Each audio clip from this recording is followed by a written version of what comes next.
a special occasion. We are marking the 10th edition and we are being hosted by none other than Dubai Silicon Oasis. Thank you so much.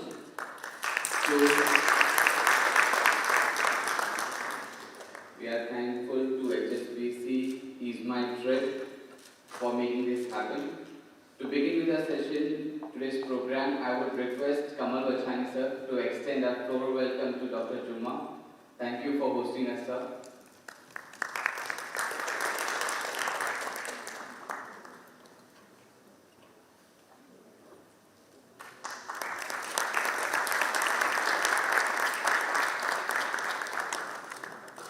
And if I may request Mr. Dhani to extend the floral welcome to Dr. Aman Puri sir.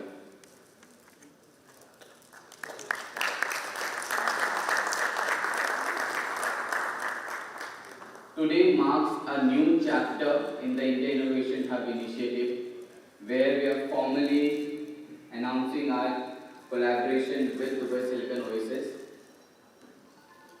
To begin with today's program, I will now request His Excellency Dr. Jumal Nasrushi, Director General of Dubai Silicon Oasis, to please address the gathering.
By the UAE, the entire region, and the whole world. And I think with a very solid technology foundation, such as India, and now we are really trying not to go, but to go hand in hand, to give those young people an opportunity really to be able to fulfill all their dreams. And if you are able, even if you take 5, 10, 15, 20% to their success, we are here to support, and DSO with all of its resources will be there with you, our offices, our universities, our schools, our businesses, all you see. And I think there is nothing impossible within the UAE. This is what the leadership have really taught us. And thank you for being here. And Your Excellency, again, I thank you for taking the time of being with us. Thank you very much.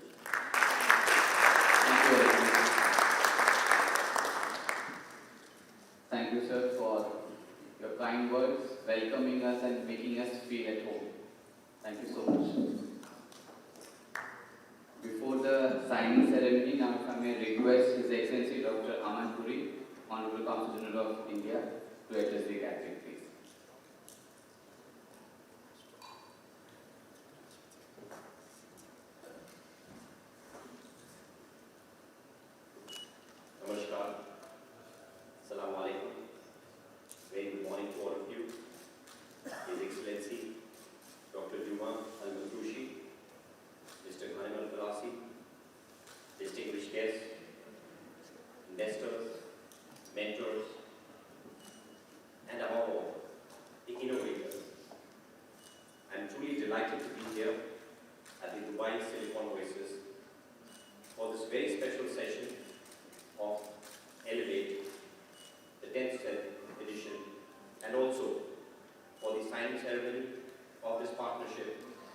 between Dubai Silicon Oasis and the India Innovation Hub and the Consulate General of India here in Dubai.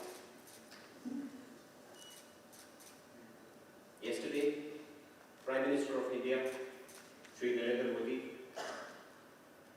mentioned how important the startup ecosystem is and how, over the last 6 years, it has been transformed, nurtured, supported, and we are seeing the results of the hard work of the young entrepreneurs, the innovators, and the startups. We are seeing how companies like Udaan, and the co-founder of Udaan is here, Sujit Kumar, how they are the new face of India. Prime Minister mentioned that the government cannot address many of those challenges faced by the country without the support of the young people, without their ideas, their entrepreneurial spirit, their energy, their ingenuity.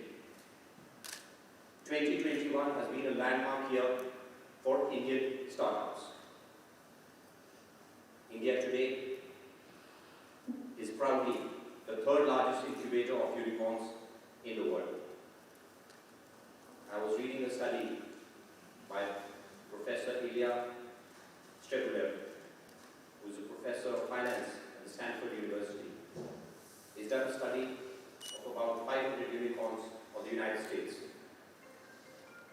And amongst that, he found that 90 of the co-founders were born in India. 44% of the unicorns have been created by immigrants in the United States. And the remaining, obviously, would have a fair share of the Indian Americans. And that's something which we will now go deeply into and find out where the technology is transforming the economy and what is the contribution being made by the Indian community. Of course, India, which hosts 18% of the world's population, 1/6 of humanity, must make its due contribution to innovation, to addressing global challenges, and to finding ways and means of addressing the tech challenges, increasing productivity, bringing efficiencies into supply chains, and obviously creating value which can then be used for the benefit of mankind. Last year has been particularly very successful for Indian unicorns. India created more than 40 unicorns last year. And in fact, we have today amongst us Sujit Kumar, who is the co-founder of Udaan, which was one of the fastest growing tech startup which became a unicorn. That point was gained unicorn status in the shortest possible time. He's also a founding member of a team which built one of India's 4 decatrons, which is Flipkart. And we are hugely proud of the work he has done and how he's been driving technology and innovation from India for the world. I think 3 cheers for him.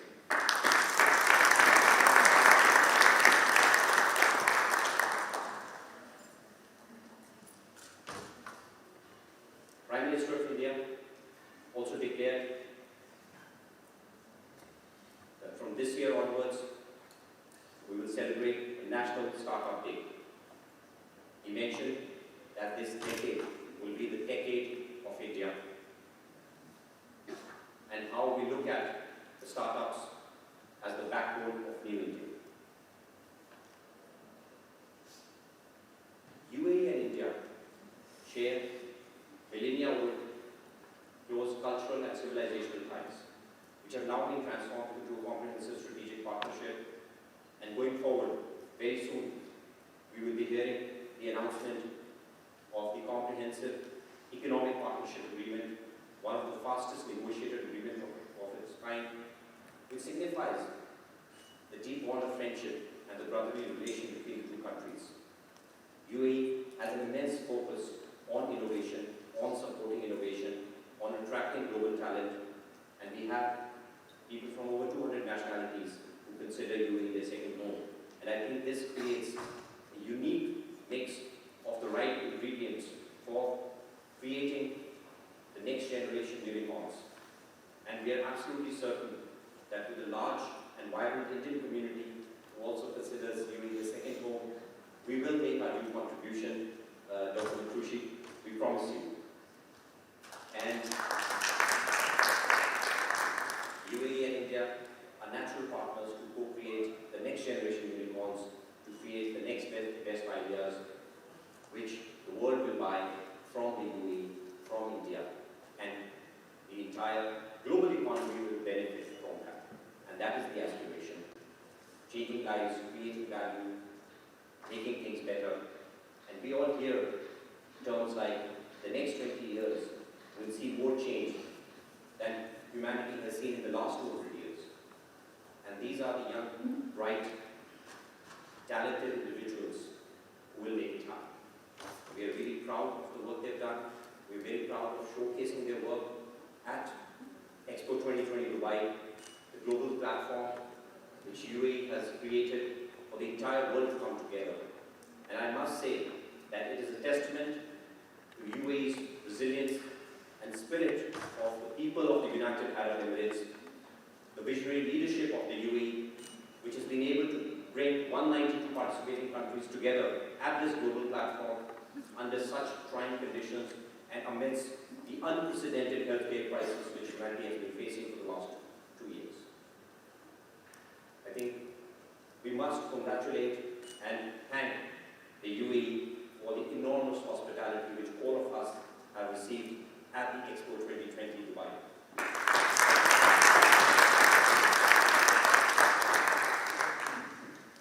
Going forward, of course, we are all looking forward to a very interesting session. We are looking forward to hearing from Sujit about his story and what he intends to do in the future.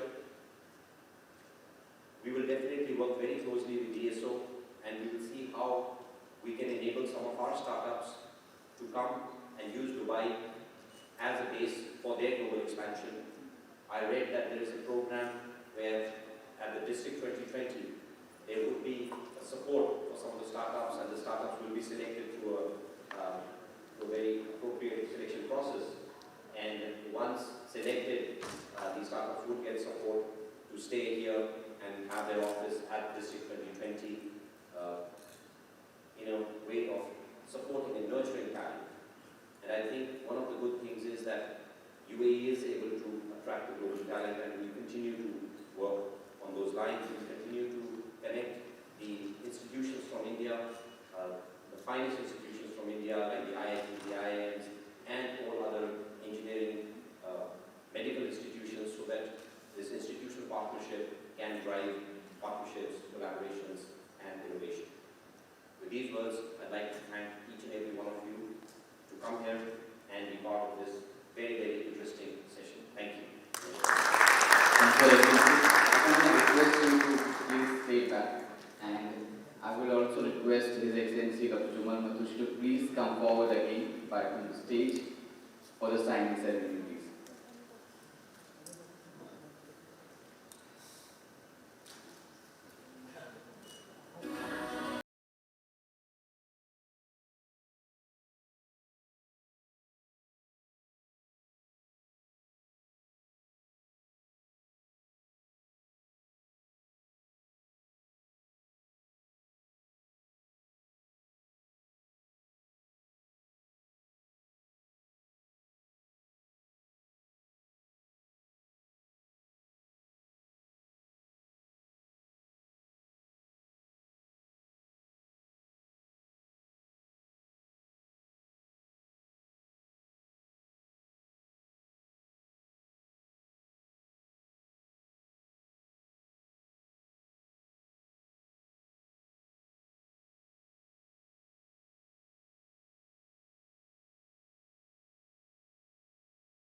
Thank you, Dr. Anand Puri, Dr. Jamal Majushi. Thank you so much. Next is the keynote addressed by our guest, Mr. Sujit Kumar. He will also be making room for somebody who will accompany him. We have Spot by Zed, who will be accompanying. Yeah, so he's ready. So, may I now request the founding team member of Flipkart and the unicorn from India, Sujit Kumar, to please come onto the stage. A warm welcome to him to give the keynote address. So we have a unicorn and please. Namaste everyone, and thanks for calling me here, Dr. Manpuri. You have there was no plan me to be here, but always Dr. Aman in last 4 months he has given lots of insight of this geography, how it's evolving, and forefronting in the startup ecosystem. So thanks for inviting me here. And all the distinguished guests here, thanks for being here. So the simple thing, when I asked about what is the purpose of this meeting, and Dr. Aman has said that there will be 50 startups who are coming from India also, and how can you motivate them? So simply, as a student of startup, and I consider myself still I'm learning. From last 17 years, I'm doing startup. So I passed out from IIT Delhi in 2003. It's one of the premier institutes in India where the students are preparing exam and then entering. And when we entered into 1999, I think mostly people were dreaming about going to US either for the higher studies or taking some good job. Less engineering, but any job which paying you higher salary, you can go there. Like if you IIT, not only technology, you find them good bankers, anything they can do. So that was the objective. But when I was passing out in 2003, still nothing was happening. At that time, Y2K has happened in 2001, 2000, and the job scenario was not even good. So I've decided in 2003 to start something, but it was not, that time it was not calling startup ecosystem. It was just to KPO, BPO was thriving in India.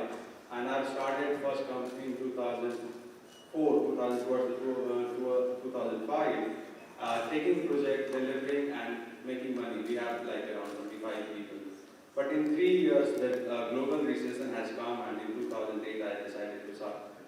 And came on board with the Flipkart. So Flipkart, again, all the ideas from my hostel, Sachin, Vinny, with my juniors, and we are good friends. So we started the journey of Flipkart, and I call it, that's the foundation of startup in India. So I am from the day zero till now, I'm making myself relevant. That's my achievement. So today you will see the first startup has taken almost six years to become a unicorn, 5 to 6 years. After that, currently in India, around 75 unicorns are there. Last year alone, there are 43 unicorns has been created. This year, people are even government yesterday, our Prime Minister has announced there will be 100 unicorns will come. So every month, every week now, there are 2 unicorns, if you see, are coming. And like Dr. Manpuri was saying that we are the third largest, but very soon we will be the second largest ecosystem. And seeing the investment in our ecosystem in India I think it's good, it's serious investments. Earlier it was starting from the seed fund, Series A, Series B, Series C. Now billions of dollars are single companies are raising, and not one or two, lots of them. And now ecosystem ecosystem is also maturing. You can see the companies are going for public listing. You can see Zomato has gone on Indian stocks, that was a historic thing. Paytm has gone, Freshwork has gone on NASDAQ. All these companies are leading from front, and I see in coming years, like 3-4 companies has gone. Now every week, some of the companies will go for public. So I think that's the called maturity of the ecosystem. You will see in China, I was following because from last 15-16 years, first company I followed, Alibaba has gone around 2012 public.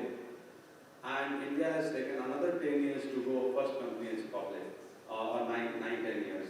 But I believe given the integration, India is a more integral part of the world, the more and more company will go for the public. And if you see, India has a unique advantage of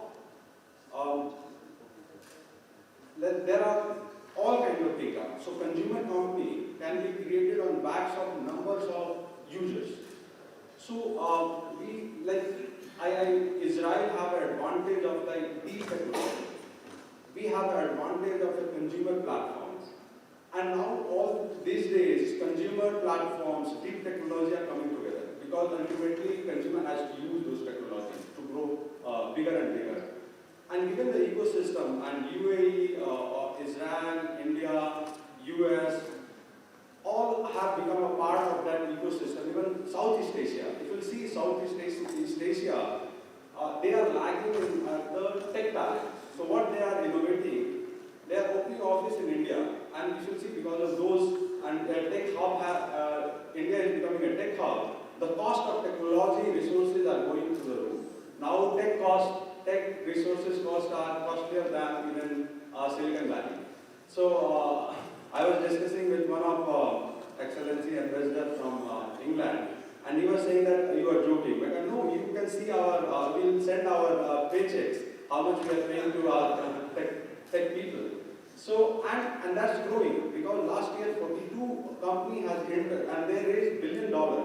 And most of the money going behind the technology resources. So I call it not the problem, but it has becoming a hub for the technology. If some region can contribute and take load out of India, I think that will be a great opportunity. I don't know which region, because even Indonesia and all, they have a huge population, but they are not able to produce that many technocrats. So I think those are the advantage of India, and we don't have to produce the certificate, but you can see all the CEOs are coming from India, so of the big companies. So and from since 2012, I'm also investing in as an angel investor to the ecosystem. So currently, personally, I've invested more than hundreds of the companies, and in that, like 4 or 5 companies are unicorns. If you see, Unacademy is one, Grover is one. There are 2 or 3 unicorns, and given that advantage, I have decided in 2018 to open a fund also. So me and with my friend, I have started a fund, like proper fund. So fund, why we have started a fund? Because I believe the operator with the fund as an instrument can create lots of impact. Because operator understand entrepreneurs much better. And I also see entrepreneur when they started their journey, it's less about idea, more about the perseverance of the founders. How much hungry he is, what kind of thinking he has. So every idea go through 2 or 3 iterations. And it's not about, hey, I'm investing behind this idea. We always invest behind the founder. So Series A is, I believe it's not about idea. It's about you are taking a bet on founder. Series B, C onward, you start talking about, hey, this is the idea and the potential. D is the commercialization. So I believe it's very important at what stage you are backing the founders, and there are like 50 of them. I believe might be some of the ideas can hold, but in my journey of last 15, 16 years, I have seen the idea go through the various iterations. And what you have started with, if you see, after 2 or 3 years, go through like complete change. So I think how I assess them about the passion, how they are pursuing their idea, but we don't give this feedback, it will going to change. But good founders themselves take a logical decision and change. And it's not like a process, but it goes through those evolutions. You cannot stick to, hey, this is the idea, I will only work on this. That is something founder has to be very flexible. Especially I have seen that in technology. I'm not talking about other startup. And the startup can be anything. Like today, B2C brands, lots of startups are entering into manufacturing. Shoes as a brand, clothing as a brand, any SKUs they are entering. I don't have the experience of that, but on technology, definitely I suggest don't restrict yourself with and marry to that idea. Be flexible if you have that ability. And to the startup, to the founders, I have only one suggestion. Don't think about valuations and all. I always say that create value, valuation will happen. So one has to think about value, and value can be a good team, a good idea, seeing something what is not in trends. How can you think technology first? How can you think about can I scale these ideas in a not in a manual manner rather than in a through the technology. So all those are my suggestions, and I think India also exporting ideas. If you see earlier, we were copying the ideas from, let's say, Silicon Valley or China. And I can give you an example. When we started Flipkart, it was called Amazon of India. When we started, so that was the introduction. What you guys do? We are building Amazon of India.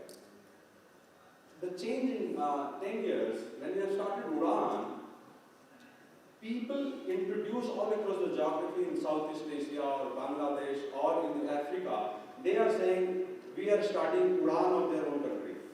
So that's how we are leading from front. Thank you for inviting me here. I wanted to be, I'll definitely be in touch, and how much I can contribute through various means and methods, definitely I will explore all the options. Thank you. Thank you so much. Thanks a lot. If I may request you to please stay back on the stage, and I would also request Dr. Amal Puri, Dr. Jumal Matushi, and Mr. Ghanem to please join us on the stage for a picture. While, if I can say, Mansoor, Spot can also show some moves. So we can capture a small video as well.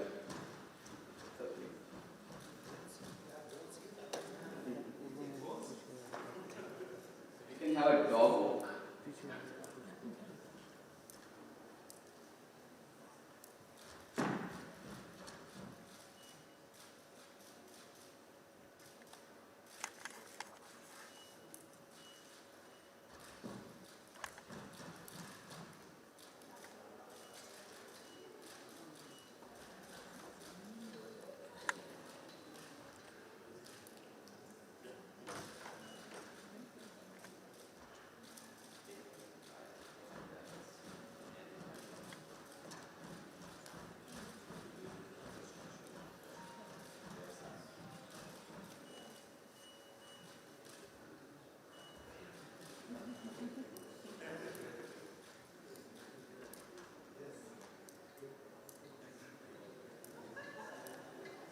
Thank you so much. Thank you.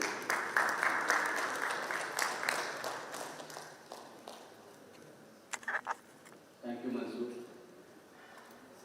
Going forward with the association and the collaboration between India Innovation Hub and Dubai Silicon Oasis, we went a step forward where we have HSBC Bank and Ease My Trip joining the collaboration to bring 200 more tech startups from India. So that particular initiative was initiated 2 weeks back. We had Nishan Pitti visit the Dubai Silicon Oasis. We have a short video message from Prashant Pitti, the co-founder of Ease My Trip. I would like all of your attention towards the video. Can we have the review message, please?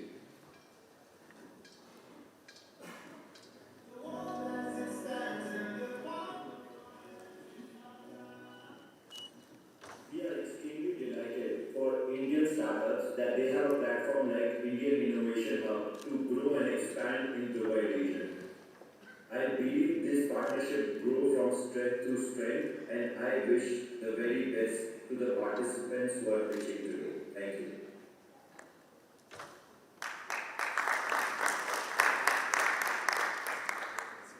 Alright, so I'm just taking a long message.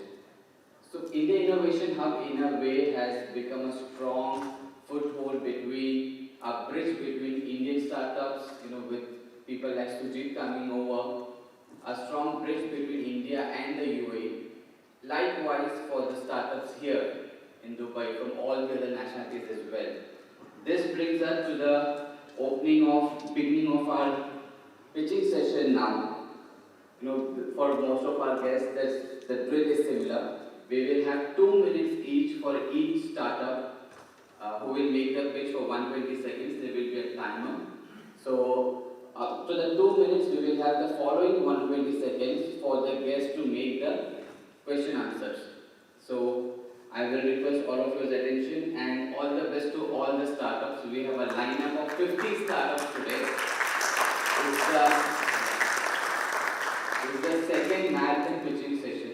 So the first one was on 5th of Jan, now this today, and later on 16th of March again we will have a GCC edition.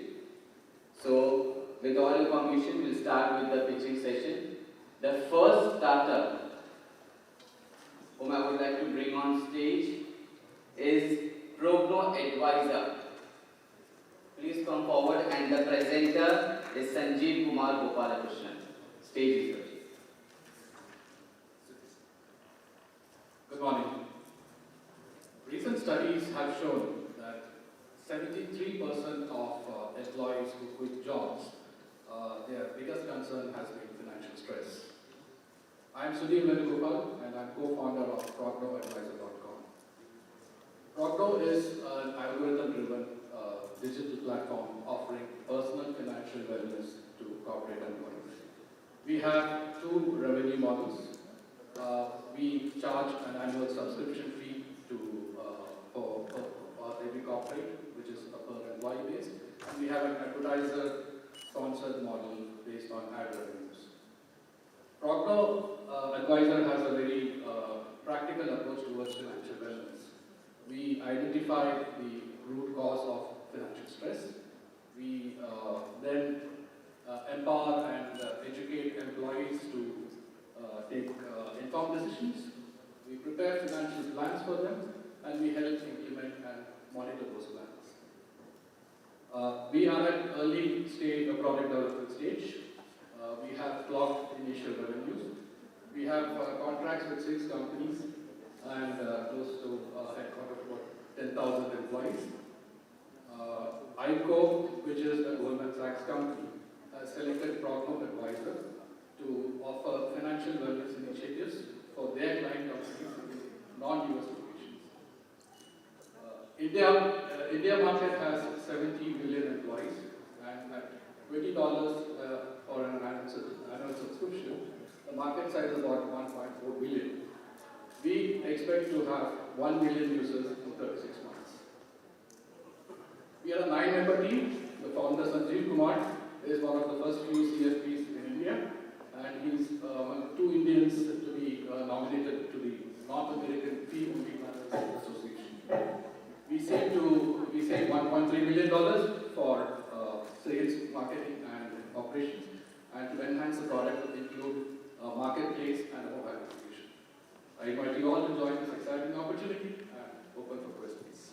Thank you, Mr. Sudhir. Questions for Mr. Sudhir?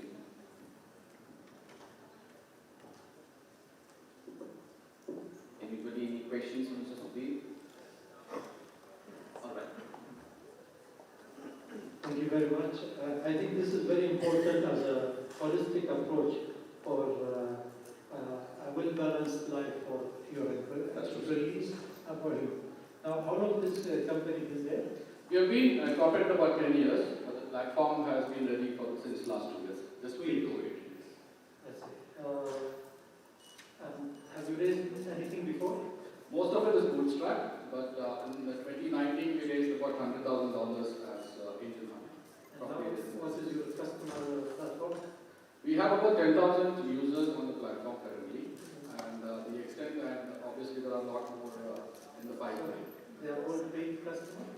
We use both the models. We have a subscription per employee subscription model, but we also use an advertising model where the corporates won't pay, but it is supported by advertiser revenues.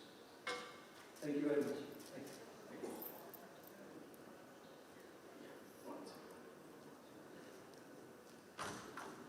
And you mentioned about the financial stress, right? The root causes of it. Any three or two root causes that you will be able to identify that you are addressing specifically through the product platform? Well, typically we have about 7 parameters for stress test that we do for employees. So it's based on their understanding of debt management, their financial literacy levels, their risk taking abilities. So there are 7 parameters built into the stress test. And because it is digitally delivered, it helps us to cover a lot more number of users. All right. Thank you, Mr. Sudeep. Thank you very much. Our next startup is Fresh Now, and this presenter is founder, Mr. Zubair.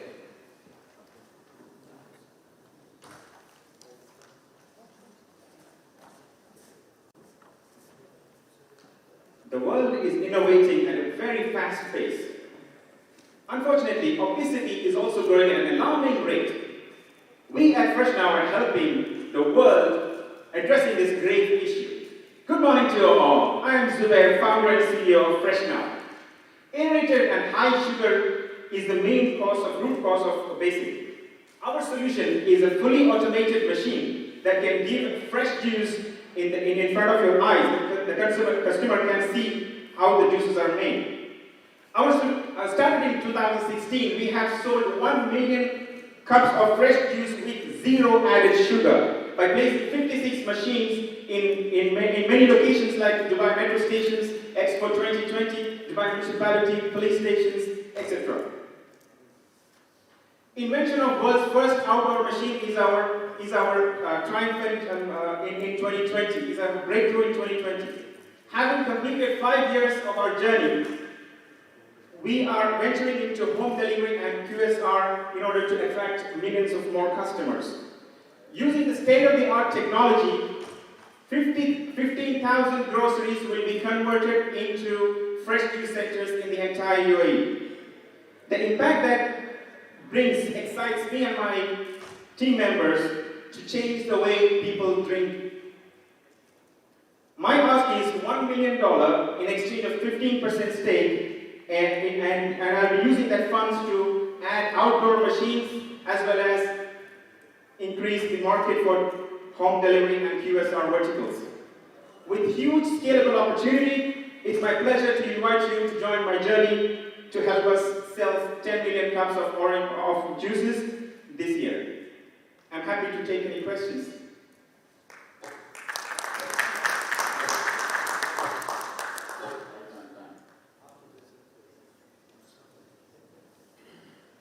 My name is Gary Wafi. I'm asking you a question where you're going to convert 15,000 retail customers of fruit. You're going to convert them into selling your juice. And what happens? There's already too much competition in your business. Like Parakat has been doing this for the last 15 years. Excellent. Why should people come to you? The 15,000 groceries, according to my knowledge, none of them sell Parakat juices because it's groceries, small groceries, and there's a lot of wastages, and we are addressing zero wastage by using technology like artificial intelligence, IoT, and RFID. We are the first company to introduce technology in terms of converting them into fresh juice centers, so which means our target is 0% wastage and production to consumption time in 12 hours. So basically, we will know in our office how many juices are being sold at that particular point of time. You are going to give machines to everybody? No, we will be having small chillers equipped with all this technology. Okay, thanks. Yes. Currently, I've seen orange juice machines. Yes. Do you plan to extend extend it to other fruits? Yes, our R&D is going on for apple juices and multi-juices as well. And your price, I find, is different based on the location. Absolutely, because we are partners, we have to pay different pricing to different partners. Now, for example, Expo 2020, we have to pay a lot of incentives to them. Thank you. Any further questions? All right. Thank you so much. Thank you, Mr. Zubair. Thank you very much. Our next startup is Service Sparrow, and the founder speaker, Mr. Shihab.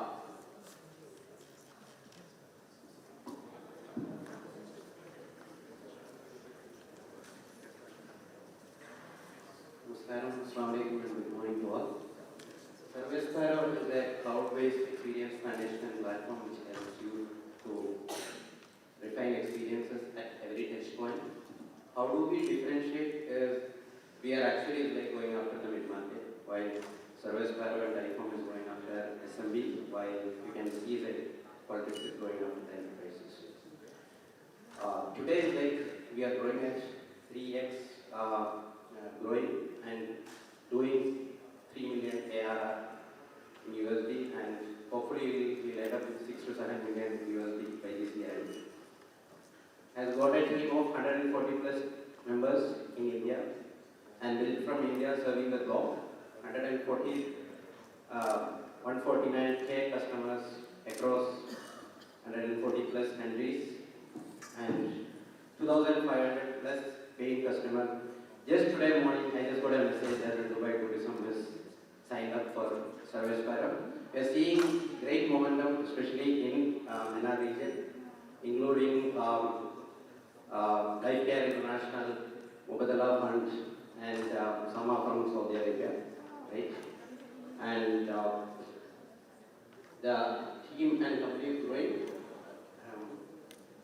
My ask would be probably we and just to introduce myself, I was fortunate to be a part of Freshworks also, another unicorn out of India, listed in NASDAQ. And this is my second SaaS company, and hopefully we will land the unicorn by 2025. And here, just to see how MENA region can help us to grow faster. Looking for probably 20 million. Basically, we wanted to use the fund to for marketing purposes. Today, we are actually adding $1 million in every 4 months, and we wanted to add $1 million in every month, which will help us to be help us to become the unicorn. Because in 4 years, if we reach in our SaaS software as a service, in 4 years, if you add 50 million, technically the market gives you 20x of your revenue. That's how the market works. Thank you so much. Open for any questions. Thank you, Shihab.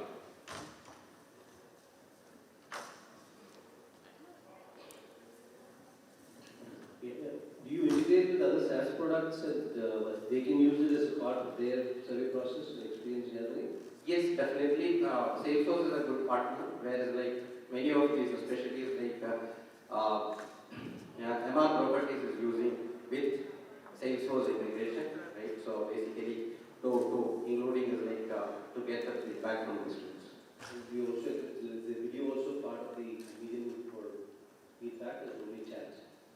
No, we actually using via because we wanted to get better feedback. So basically, it's if you really see how the world is moving.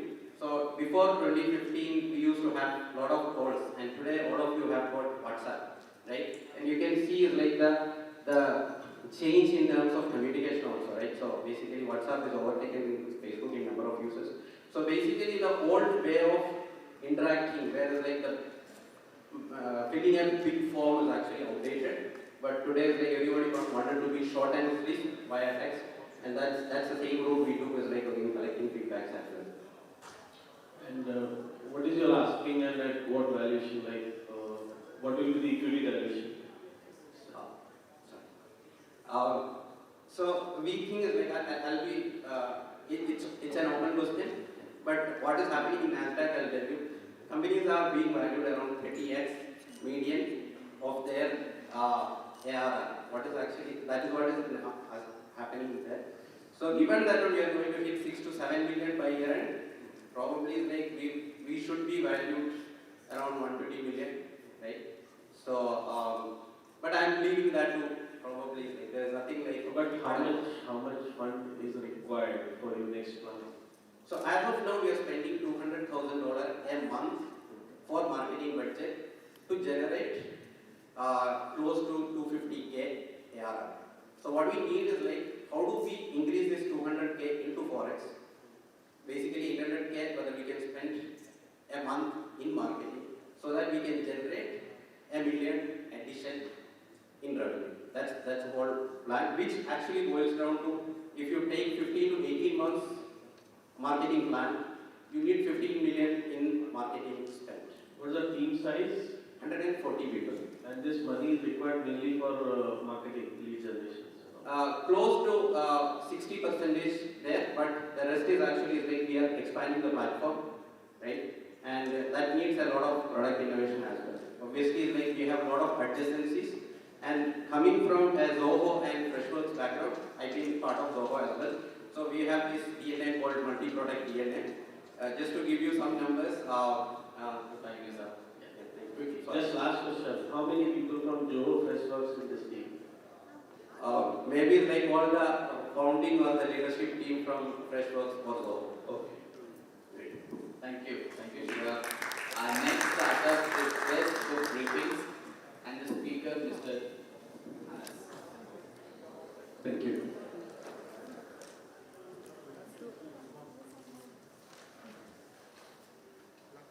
Next slide, please.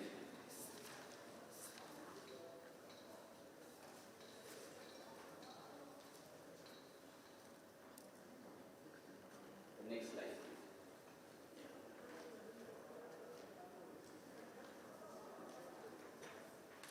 Yes. The time starts now. Okay, how's everybody doing? Great.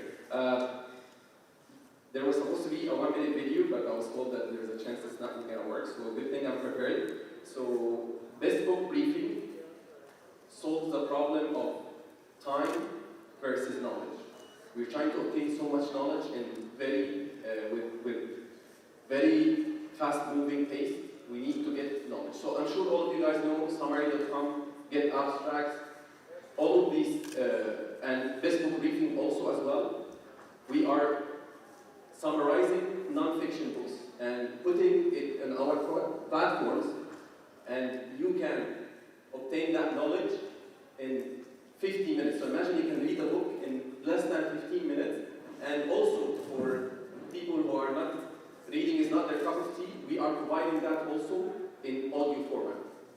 So the really good thing about the platform, we have spent and invested a lot of money in the website and also the mobile application.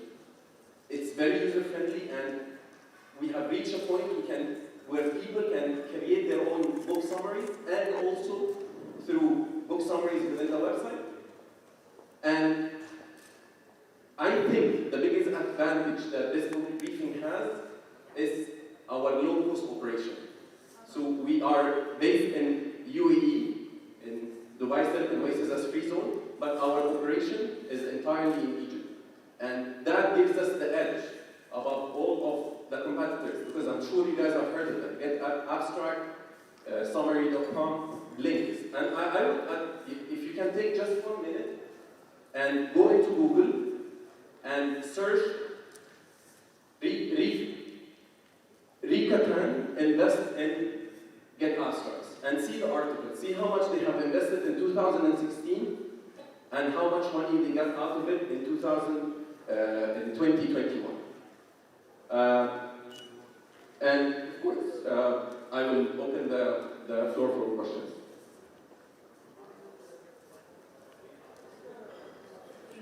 Subscription-based model or per book model? How it is? Yes, it is a subscription-based model, so we do have about more than 22 libraries, so you can subscribe to a specific library.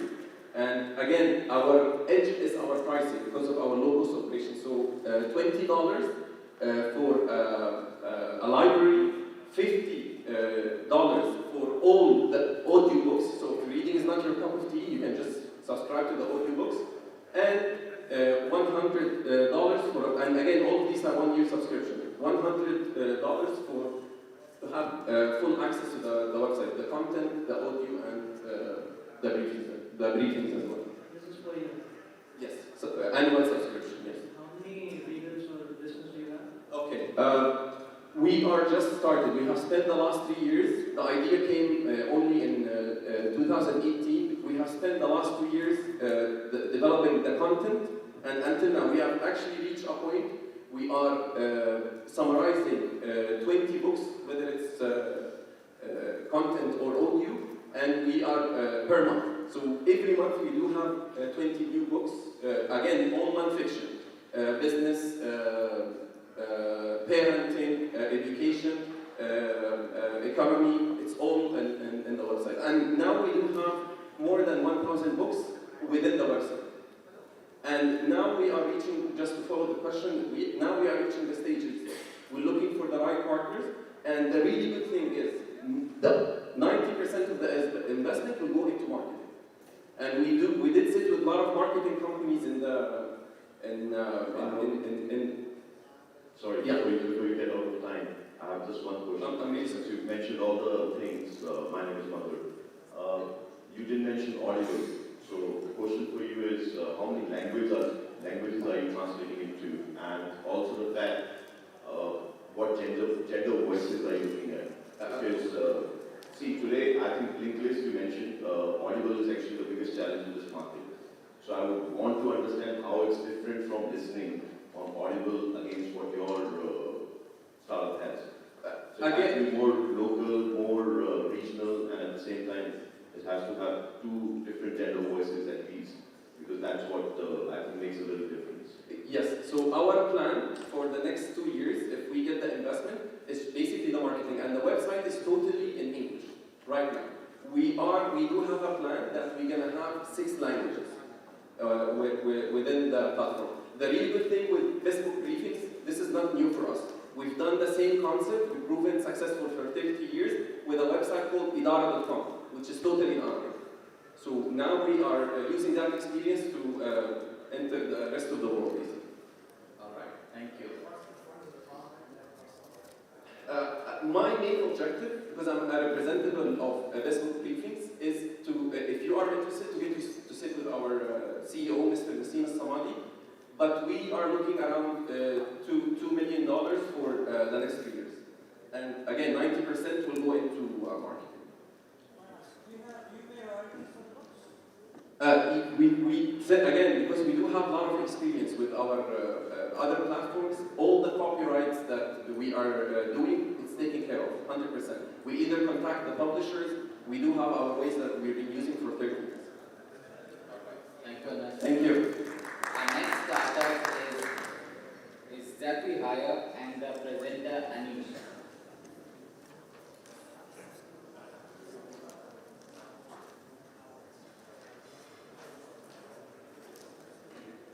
Hello everyone, my name is Anish. I represent Sapiher.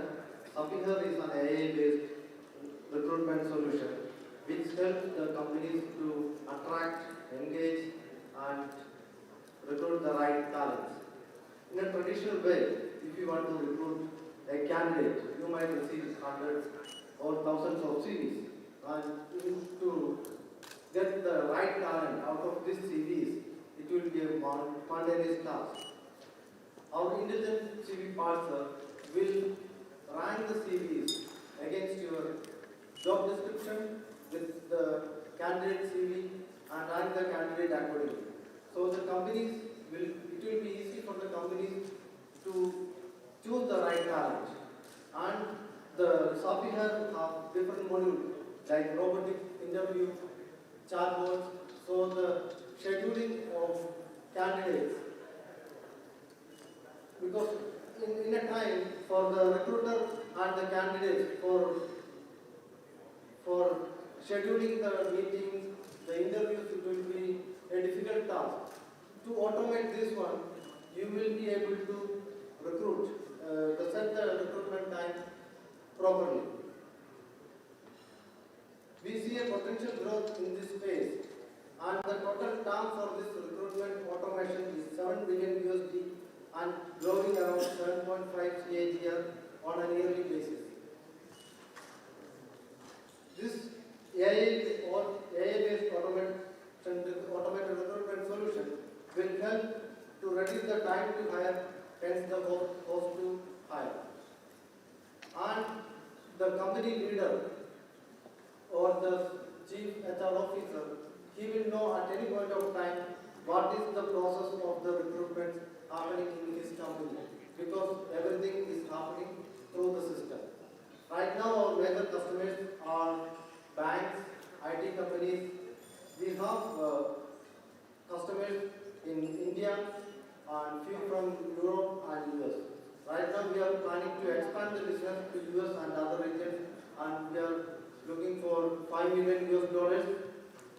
Recently we have, last October, we have raised $500,000. Anish, thank you, sir. Yeah. Thank you. Questions for Anish, please.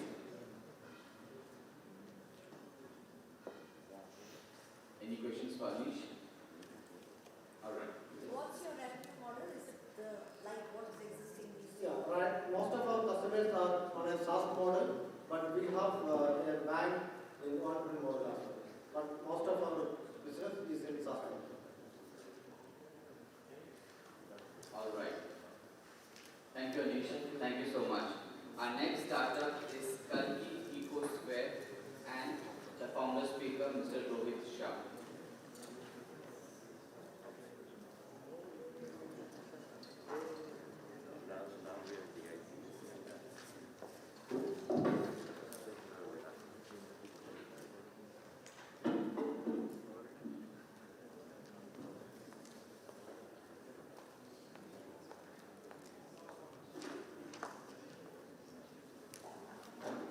So your time starts now. Thank you. Hello everyone. I am Rohit Shah, innovator and founder of Kalki EcoSquare. We are working towards creating sustainable and effective solutions as alternative to bottled water and get rid of pollution of single-use plastic.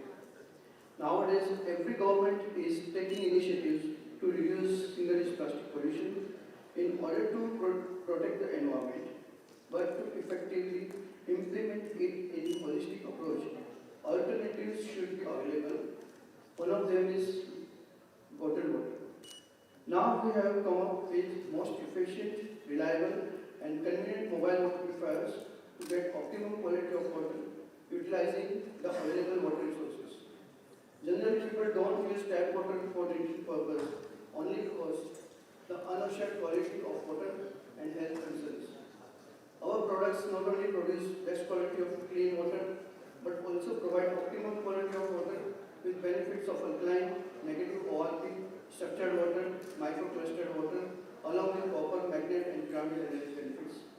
Our products are produced with the best quality of eco-friendly materials.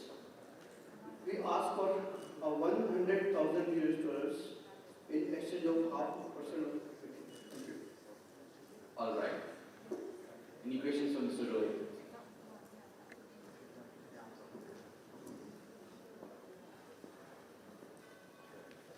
Any questions? What is your competition compared to other water bottles? Other bottles are not, we can say they are filter bottles.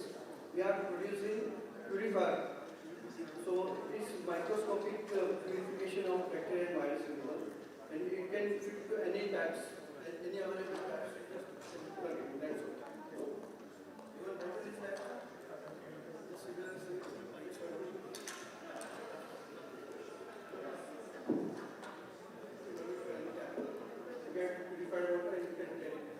What is the difference between this and an RO plant, a small aqua plant in home in the pipeline?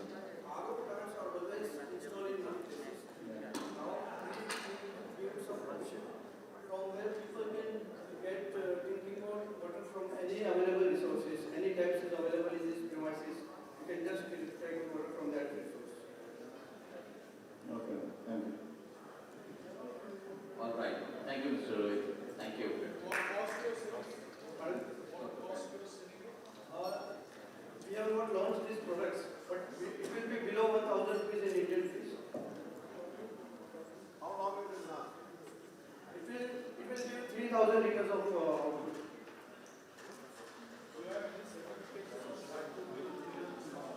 Yeah, I wanted to support.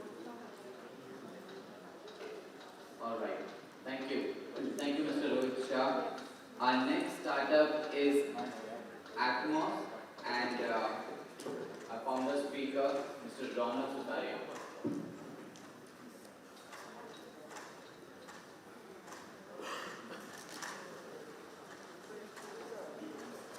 Ronald, thanks for now. Good afternoon. I would like to begin by asking each one of you in this room, what is the one thing that is common to every single person over here? I will give the answer. We all have older parents or young children who are dependent on us and for whom we want the very best. One of the most important aspects of where they are living is about the air that they are breathing at their homes, in their schools, and in their outdoor surroundings. Our vision at Aspire Living Sciences is to provide real-time air quality data every hour from every street in India and every housing society, every industry. And then to scale this globally wherever there is an air pollution problem. The product Atmos has a patent-pending technology which uses laser scattering and electrochemical sensors and advanced IoT and machine learning technologies to provide scientifically validated air quality data at 1/10 the cost of the existing regulatory equipment. We have 100 plus paying customers from central and state governments in India and leading regulatory agencies across the country. We have industrial customers in South Africa, Oman, and in Sweden. We have advisory board from IIT Kanpur, formed from some of the leading and topmost aerosol scientists in the country, and we published our results in almost all of the leading journals in India and globally. We basically have a revenue of around $300,000 per year, which is growing at about 40% year on year. We are looking to raise about $1 to $1.5 million, essentially to focus on our next 12 to 18 months growth. Thank you. Thank you, Rona. Any questions for Mr. Rona?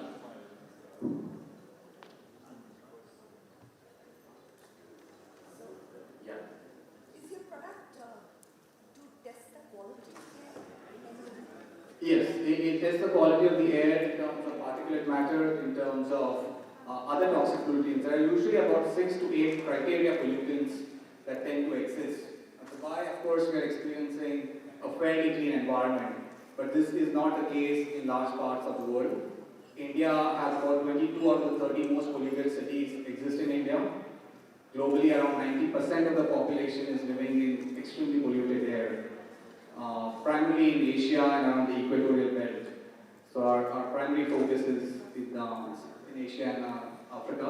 We are a NASSCOM Innovates 50 winner. We are a DPIIT National Startup Awards IoT finalist. And this November we were in the top 50 companies in India in the IoT category of NASSCOM. Is it always going to be an industrial product, or are you going to look at residential and retail level as well? So we've got engagement from both.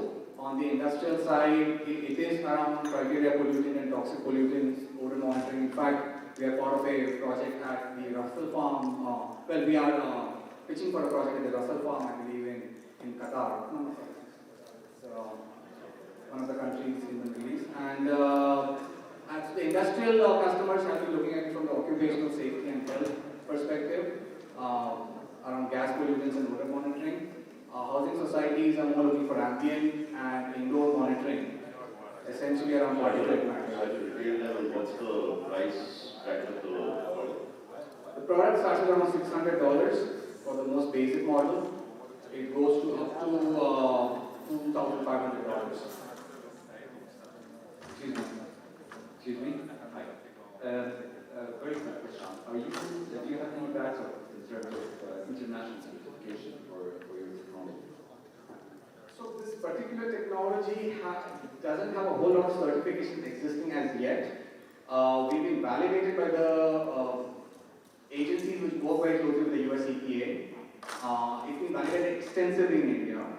There isn't a certification in India for this particular technology as yet.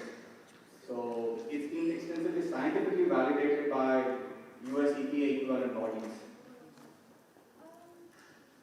All right. Thank you. Thank you, Mr. Lona. Our next startup is Imagine Power Tree, and the founder speaker, Shani Pandya.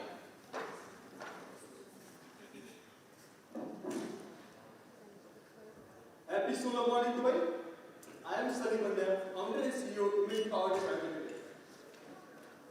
Dubai, Singapore, Mumbai, Delhi, all the cities in the world are now going towards net zero. But there is a catch. There is a big catch. To going towards net zero, for an example, by using solar energy, it's difficult. Why? Because solar consumes huge space, huge dedicated space, which is going to require to achieve the net zero target. Globally, there are 10,000 plus cities who are having renewable targets, but they don't have a space to achieve it. So one day, we thought of why not to solve this problem. So we've taken inspiration from trees, yes, trees, which can be installed in uncertain locations like middle of the road, garden, public locations. It can be helpful to achieve our net zero goal, which can also charge electric vehicles. We already did a validation by installing it in various cities in India, like Gandhinagar, Indian Space Center, Vapi, Nadia, Ahmedabad, and many others. We are here to scale our impact, scale our venture. In the UAE region, we are searching for JV partners in Dubai and seeking for 1.5 million USD fund for next 12 months. So super awesome entrepreneurs and people around, let's join the journey of creating and making this world a better place. Thank you very much. Signing off and opening the session for questions. Thank you. Thank you, Shani. Any questions? Yes, Mr. Pai. Solar power you're going to install on trees. How will it affect the growing of the tree? So it's How do you wire and do the connectivity? So it's artificial tree. You are able to see the Dubai Expo, Sustainability Pavilion, there are a lot of trees. So it's artificial tree which is going to generate energy. It's not actual tree. So planting a 1 square tree is equivalent to, of a 10 kilowatts is equivalent to planting 400 tip trees. So in a lifetime, 25 years. So we are not planting the actual digital tree. It's on the app.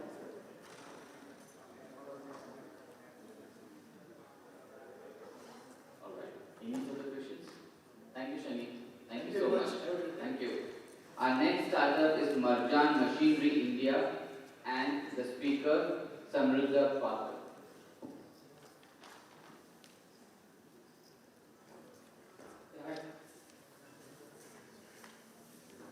Hello everyone. My name is Samruddha Pathak. I'm the founder and CTO at Marjan Machinery India. Dusty solar panels contribute to 30% of energy loss. And what does this mean is directly 30%, up to 30% of loss directly in revenue. The present ways of creating solar involves two main things. One is clean soft water and the other is labor, of course. Both these components are very expensive in Gulf, and the entire process is kind of a 50-year-old process. So we have built a solution for this. The solution, the technology that we have built involves 0% of water and no labor whatsoever. So the two main factors, we are eliminating both of them. The machine that you see is a 4-meter robot. It cleans daily without any water, works automatically, can be controlled and monitored using a single application from anywhere across the globe. The size of the robot can be scaled from 2 meters up to 8 meters. We also have lab testing done on the robot considering the safety of the module. The testing has been done by a lab, PU Ireland, and we have a certification from a leading module manufacturer named Hektor. Talking about the business, so we operate in a standard B2B cycle where we build and sell the robots. The ideal customers are solar contractors and EPC players, and also O&M companies.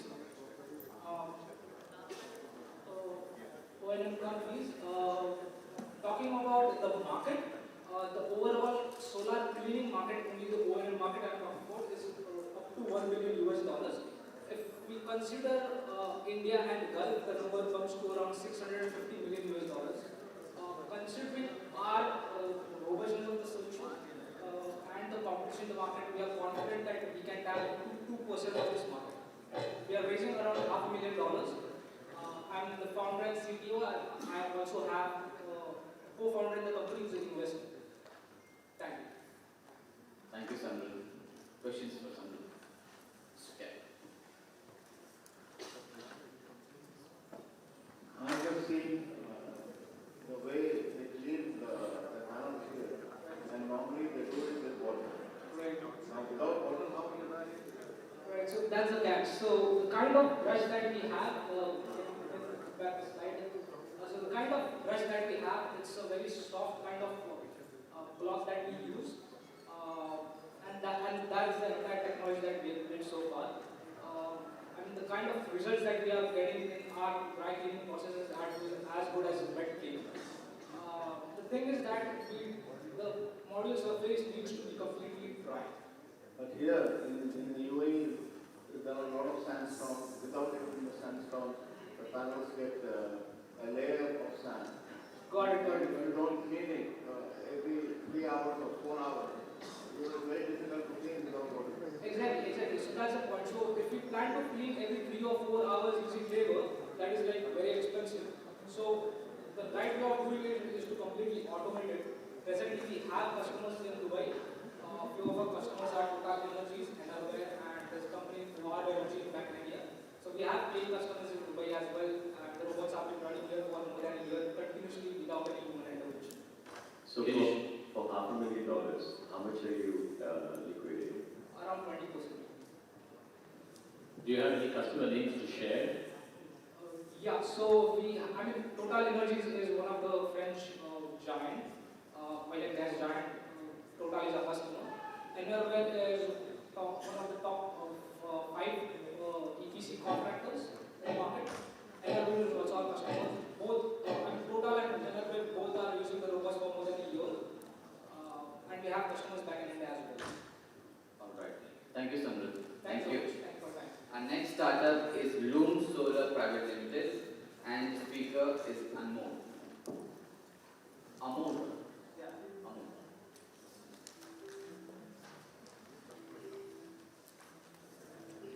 Hello and namaste.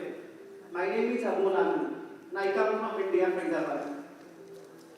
We started this startup in the name of Loom Solar. It's a B2C company. We started 4 years ago and we want to solve India's biggest problem of electricity. In the urban India, people use electricity. They use multiple air conditioner power, but they don't want to pay high electricity bills. They want free electricity. In the small cities, you don't get reliable power. You get power cuts for hours, for the minutes. So to solve this problem, we put solar panels and the lithium-ion batteries on the home rooftop. And we have done it in the 50,000 homes. I'm saying in the last 4 years, we have deployed on the 50,000 homes in 500 districts of the country. In 2021, that is last year, 1.5 lakh people, homeowners, approached to us saying that I want to buy this solution. We have also did this for the big giants like World Health Organization, Ecopia, ACC Cements. We are a team of 100 people. Last year, we clocked a revenue of $6 million. By 2025, that means 2025, this market is going to be a $1 billion market. Loom Solar, in this segment, we want to become the market leader, India's #1 solar residential company. To do this, we need the fuel to grow our revenue, double the revenue, double the profit. In the last 2 years, we have been growing almost 100%. We are a startup, the market size is big, but we are self-funded. I'm saying we are customer-funded. Our cost of acquiring customer is less than 2.5%. We are looking to raise about $10 million to double the revenue, double the profit for our organization. I started this startup with my brother Amol, who is sitting there in the audience. Thank you. I'm open for the questions. Thank you, Amol. Questions? So we are making in India itself. If somebody imports the same panel from China, it will be much cheaper. You are absolutely right. So what happens, there are two segments. One is the utility and one is the home segment. India is a big country. There are 32 states, around 700 districts.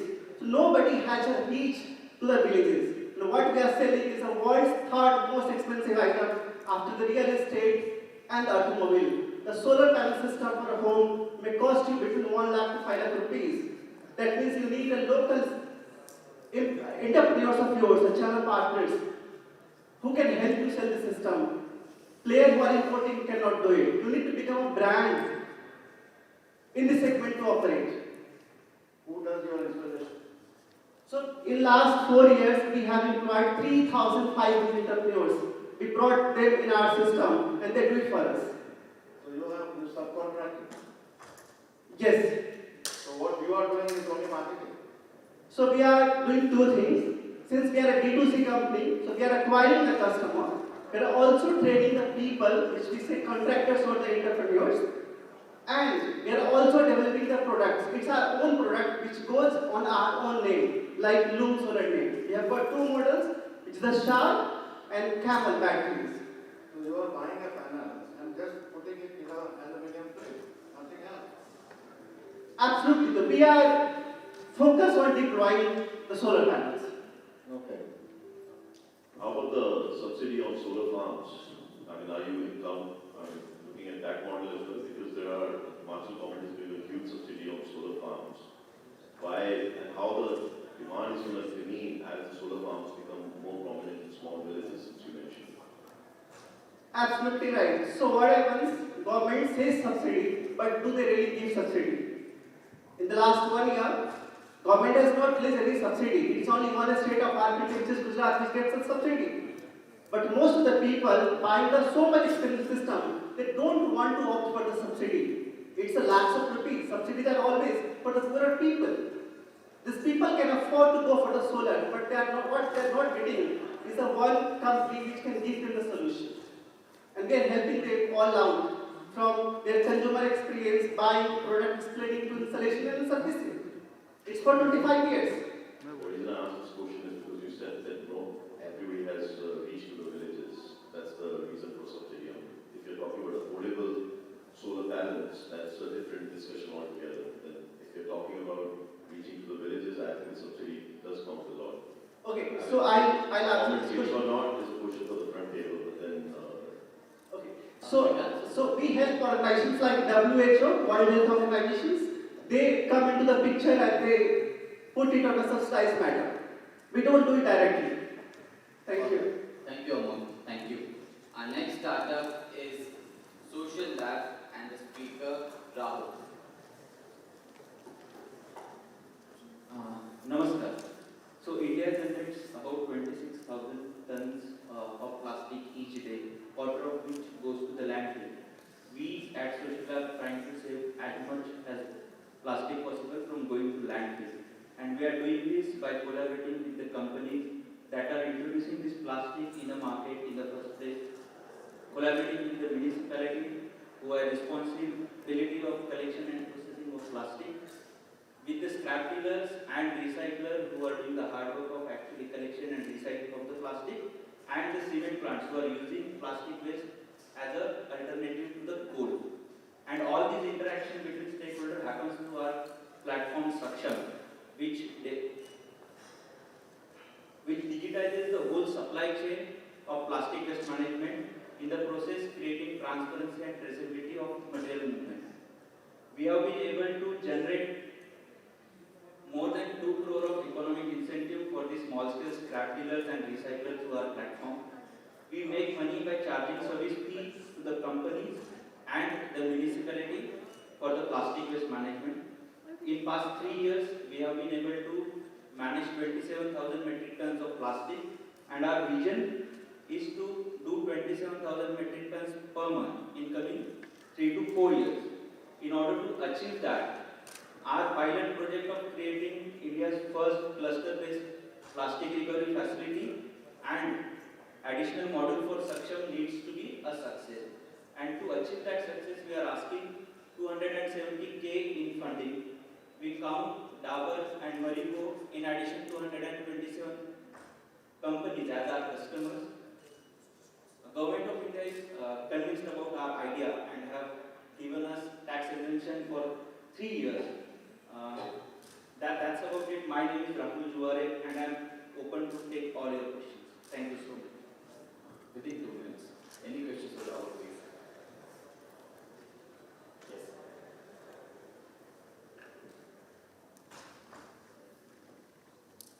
May I request you to share your vision for the Gulf countries regarding plastics? Thank you so much for asking that. So, one of the agenda in coming to Dubai is to connect with the Dubai municipality and actually study the waste management system here so that we can explore what can be worked out here. And if you happen to know, if you can connect us with the Dubai municipality, we will be happy to connect with them and take it forward. But to answer your question, at this moment, I don't have a straightforward answer to that, sir. Do you supply software or do you supply a service? So both. Since India's waste management industry is pretty much informal. So in case of recycler and software, scrap dealer, it's a software.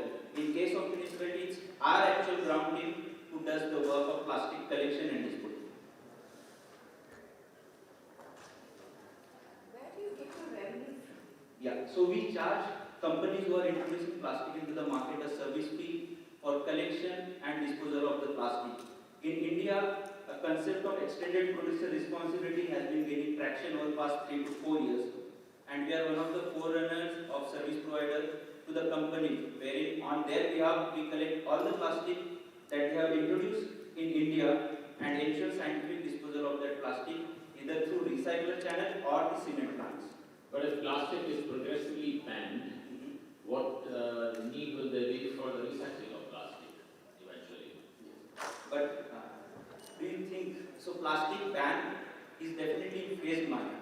Given the utility of plastic, we have a firm belief that plastic itself is not the issue. What we are lacking is a scientific management of the plastic, and that's what we are trying. That's what we are trying to do, sir. And if at all plastic gets banned, I think it will take at least 10-15 years, and I think by that time company will have ventured into multiple areas. I'm quite certain of that. All the best. Oh. If you are doing plastic, why don't you do aluminum? Why don't you do glass? Why don't you do other things? Thank you so much. So, plastic is a starting point for us. We are now piloting with the glass and tire waste. So, eventually, we want to build a system for waste management, which includes all kinds of waste. We started with plastic, we will venture into tire and glass soon. You are based in Bombay? We are based out of Aurangabad and Pune in Maharashtra, and hopefully with Government of Maharashtra selecting us for foreign program, we will have office in Mumbai as well. You see the new system in big cities like Bombay, the municipality is not collecting waste anymore, only the contractors are collecting. So what is the system between buying scrap plastic from a municipality or from a contractor? Contractor will ask you for like an amount. Yes. So there are multiple arrangements depending on what kind of plastic is, what state the plastic is in. There is a financial arrangement with the municipality as well as the contractors. So which is more economic? So it actually depends on what kind of plastic you are dealing with. If it's a multi-layer, municipality is more economical. If it's a recyclable, contractor is more economical. Alright, thank you Rahul. Our next startup is Enrich Solutions and the founder speaker Rishabh Bharadwaj.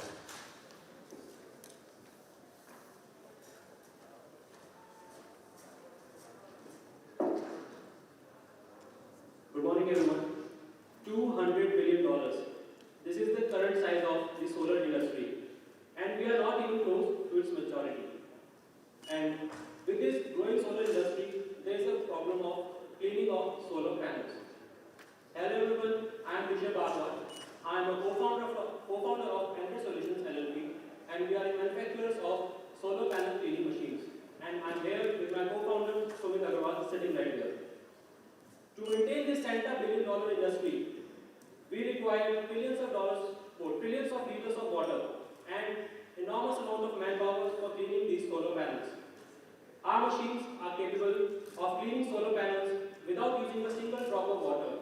it reduces the manpower by 80%.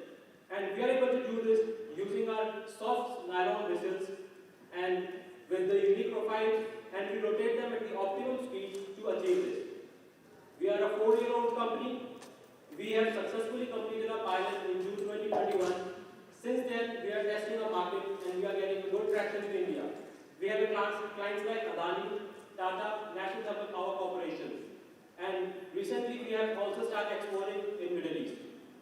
We do have a competition, but they are like focusing on the large solar farm platforms, leaving 60% of this market untapped. We generate revenues by directly selling the machines and providing the AMC. We also do the long-term cleaning contracts using our machines. We require this funding to expand our marketing and manufacturing capabilities, and we also need a strategic partner who can open the bigger doors for us, achieving the revenue target of $20 million in next 2 years. Thank you very much. I'm open to the questions. Thank you. Questions, please.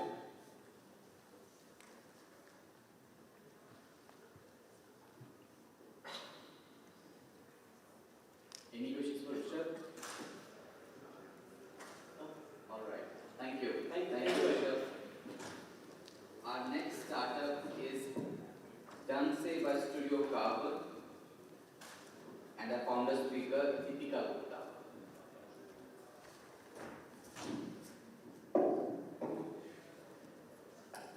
Okay, what if we build our future homes with materials that are not mined from the earth or just fell out from forests, but instead from materials that are biodegradable, that go back to the earth after their lifetime and are locally available around us? Now, interestingly, one material that's abundantly available around us all across the earth in surplus is cow dung. My name is Deepika and I'm the co-founder of Duntray, a material innovation company that designs and manufactures bio-based composites with cow dung. With over 3 years in research and development in India and the Netherlands, we've come a long way from the first time we dumped our hands into shit. In our first year, we successfully signed a partnership agreement with Europe's leading birdhouse manufacturer and generated interest from global giants like BMW and Nestle. In our second year, we signed a research partnership with Wageningen University, which is a leader in bio-based research all across the globe.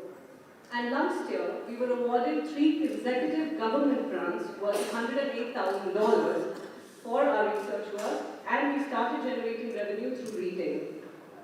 Our first material, which is dung wood, is a fantastic substitute for virgin wood and particle boards that we make our houses with. And our second material, Duntray, can be successfully 3D printed into any form or shape that you basically fancy. Our vision for these materials in the next 5 years is to build the world's first 3D printed tiny house with ship. And for that, we are asking for a total of $500,000 to basically set up our first pilot production unit in the Netherlands and India. Duntray is completely ready to build the future, as you see, with ship, and we hope all of you are too. Thank you, and over to questions.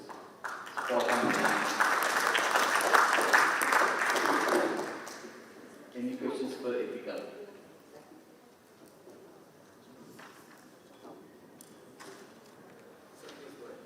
Yeah, so for $500,000, how much are you guaranteed? I'd love to have that conversation offline, if that's okay, sir. Thank you. From the narration you have given, do you actually go through a chemical process to ensure that it's not polluted and it is hygienic as well? Yes, we do. So one of the things for all of us to know is, dung is a great material for nutrients for the earth. But it's the extra surplus of dung that we are tackling. And with that surplus, one of the processes that we undergo is hygienisation of dung, which is processing it over 6 hours for a temperature of about 80 degrees Celsius, which kills the pathogens. And this we are doing through one of our partners who's already setting up these facilities across the world at farmer facilities themselves so that we don't generate any methane from the dung. So, yes. Any other questions, thoughts? I'm sorry to scare you with a word. So this is the product which you have? Sorry? This is the product? Yes, actually, if anybody would like to see, I have more there, but if you want to circulate around or somebody wants to see. I was more curious. Okay, that's the one, yes. Alright, so it's here. Yeah. Yes, How sir. strong is compared to the wood? Right. So with the sample that I'm holding, the one called dung wood, we've done some basic flexural and tension tests on them. And it's at par with what you will get basically for a particle board with which you make your IKEA furniture, with which you make your internal wall facades and false roofs. So it's at par with that. The vision for making it as something that is load bearing for construction is still going to take some time, but for interior products, it's already there. So it will be COVID free and pest free and. Sorry? It will be pest free and It's COVID. completely, yeah. So one of the things is the raw material itself is hygienized, but the production process that we employ is heating it up at about 200 degrees. So it kills everything unwanted. How close to the cows do you need to be? Our vision is to be completely decentralized, like I said, localized. So the hygienizing machines are going to be at the farm itself. The idea of production, we're basically designing currently a blueprint for micro-production units, which will be within a vicinity of 100 kilometers of the raw material. And the transportation of the dung will also have to be thought through. Right? Will not be required a lot actually. So once you hygienize the dung, it becomes very frail, like almost coconut husk. So it's much easier and safer to transport within that distance. When we started, our vision was to produce the final product at source. I'm not sure how quickly we get there, but yes, that's the ideal state. So no transportation. This is not a question, but we need to ensure that that husk does not find its way into adulterated food. Absolutely. Point noted, and we're already taking care of that. Thank you. All right. Thank you, Etika. Thank you.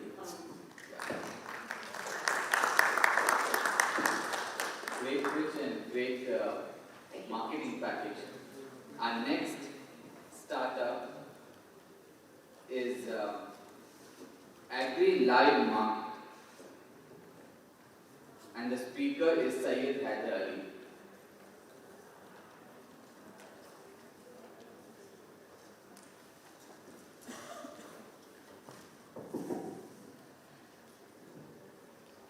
Hello everybody. My name is Hektor and I'm from Agri Live Market. We are a agriculture, livestock and fisheries marketplace, but we are different from any other marketplace. We have AI and blockchain features. We are addressing some core issues which are food security, food traceability and especially monopoly of the middleman and agents, which are causing big issues in this market. So we are already launched. We launched one month back.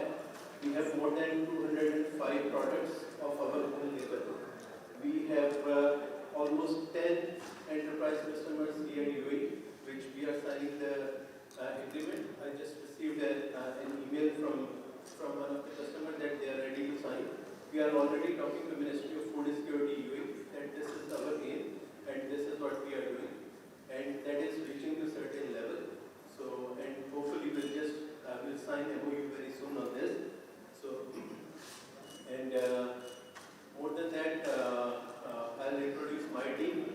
Why we are the right person for this team, because we have already some successful startups launched here in UAE.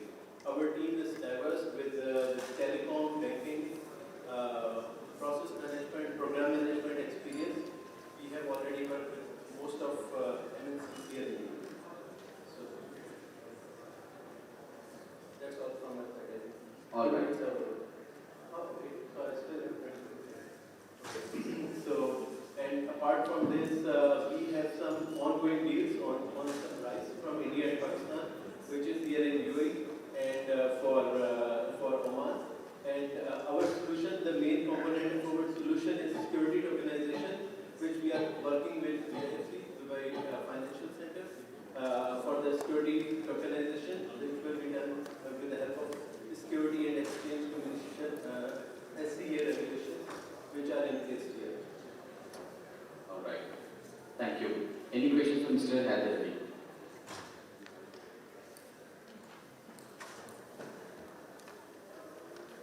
Thank you, Mr. Hektor. Thank you. Our next startup is High Street, and the speaker is Gezil Perumal Belmurugan.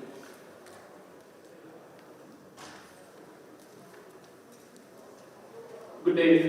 My name is Yedel from High Street LCD at Dubai Silicon Oasis. We are located in Duntray. I studied in the UAE at Exponent Dubai campus in 2013 and went to the UK to the University of Warwick to continue my studies. The aim of my business is to incentivize students in the UAE to shop with exclusive discounts and offers.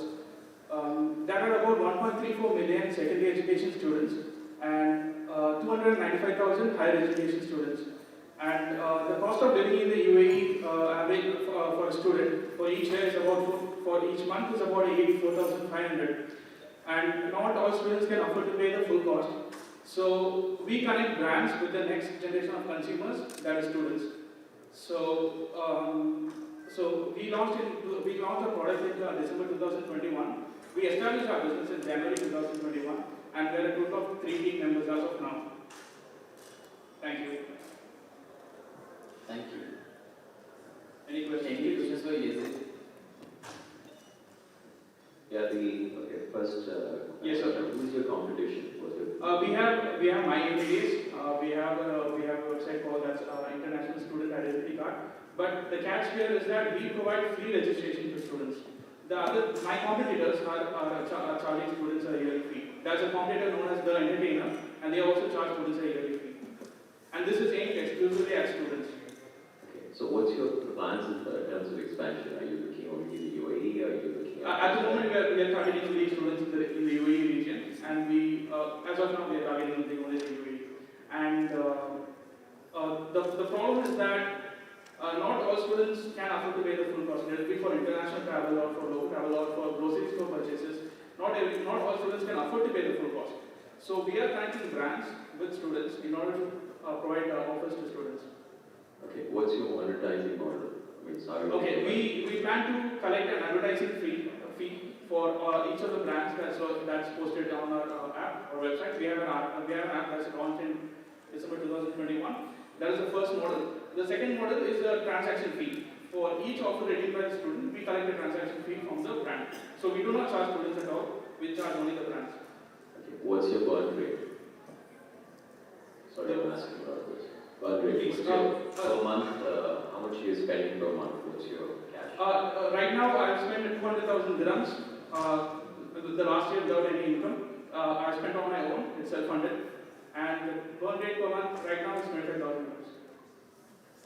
Isn't your market rather small if it's only UAE? The number of students in the UAE is not a lot. Yes, we wanted to start off with the UAE, but our next plan is to expand in India. We want to get some traction in the UAE first, so that we can enter into huge markets like India. Thank you. Thank you. Our next startup is Opala and the founder speaker Marwan.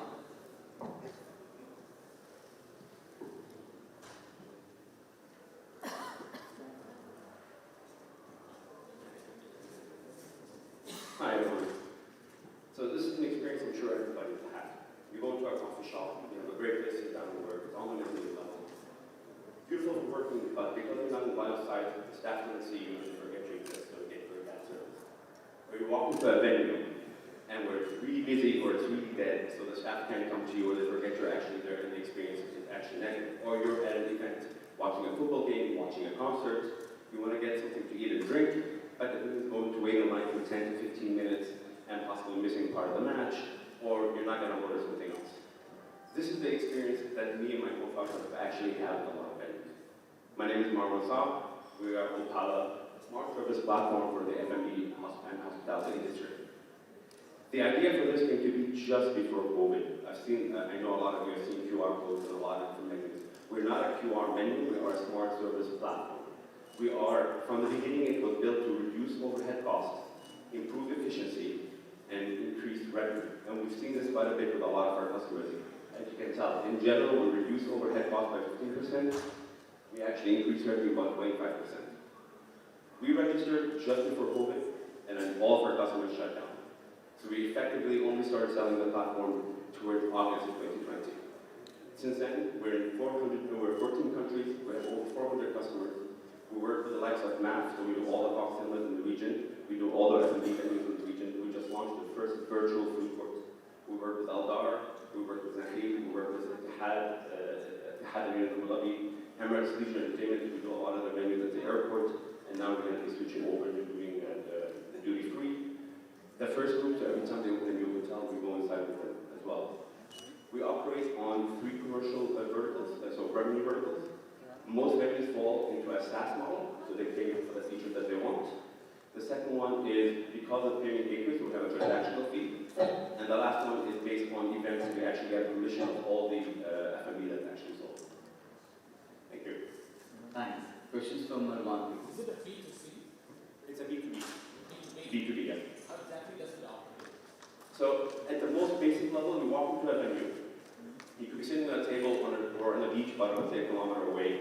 Instead of having, you just want some ice. Instead of having to hunt down someone to get you ice, from your phone, just say, I'd like some ice. You know exactly where you're sitting. That's one trip to come to you. Or you can order and pay directly from your phone as well. And if you're sitting in a hotel room, you can use it also as a communication channel with a concierge or to place an order.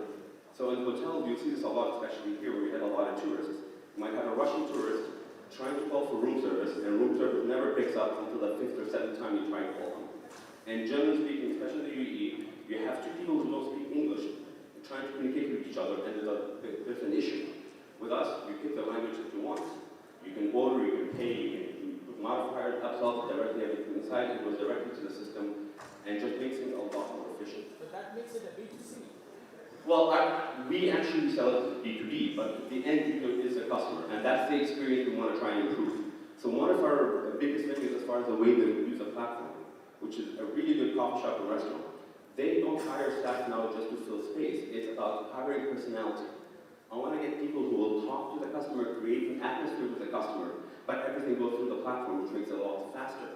And they notice their customers actually appreciate that, because I can talk to the waiter for 10 minutes about music, but everybody else is still getting the service. So it's an app? No, nothing to download. It runs completely off your browser. There's nothing to download. Well, it's a browser, yes. It works directly from your browser. We wanted to make it exactly, yeah. All right. Thank you. Thank you, Marwan. Thank you. Our next startup is Hektor Andres Costa. No, it's Otta. And the speaker is Hektor. All right. Hello everyone, I'm Hector Costa, mechanical engineer and founder of Auto Project. To start, let's make a quick exercise. Please grab your chair, both hands. Please do it. And now without releasing, try to send a mobile message. Try to send an email. It's very hard, right? 67 million people in the world are living like this. People with severe motor impairments. That's why, and that's not acceptable for us. That's why we have created Auto Project, the first intelligent communication platform that helps speech-impaired people to communicate. Using artificial intelligence, we predict what they want to say, and we help them do that. On top of that, we have developed a wide range of accessibility products that is changing the way people with disability, people of determination, are using a computer or mobile, going back to work and going back to school. We are working with UNICEF, and more than 40,000 people are benefiting around the world in 11 countries from our solution. So this can happen to anyone. A stroke, a car accident, brain cancer. That's why we want to grow in the region. We know there is a huge problem and huge opportunity as well here. And that's why with our amazing team, with biomedical engineers, Android developers, people on the sales and the marketing team, we invite you on a free Series A for 300K to join us in changing the world, that people with disability, and inshallah, people all over the world will change the way they interact with their mobile phones and with their computers. Thank you. Any questions for Hector, please?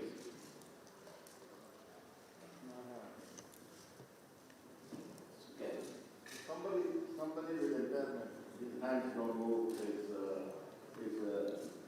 head moves,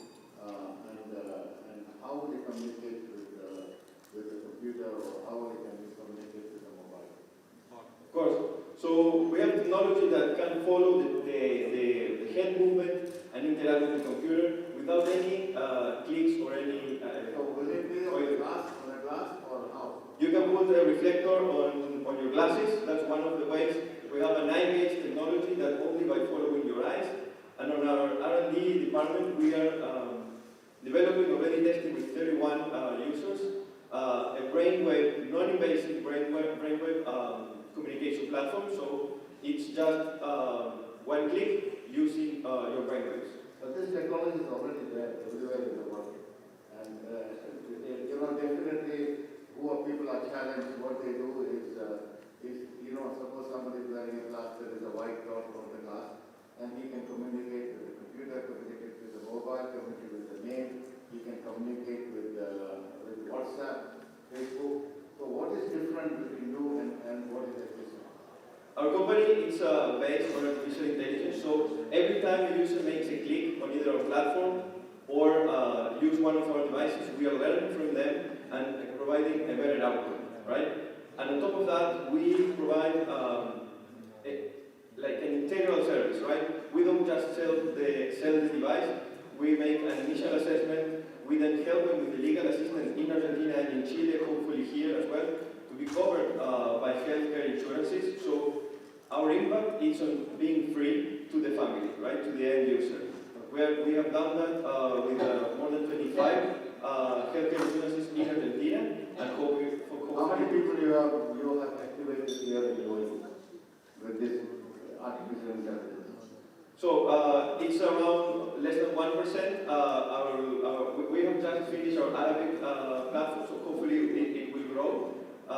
We have been in talk with Al-Noor Training Center, with Kalimati, and with Talking Brains here in Silicon Oasis. Okay. Thank you, Hector. Our next startup is Colozo, and the founder speaker, Treati.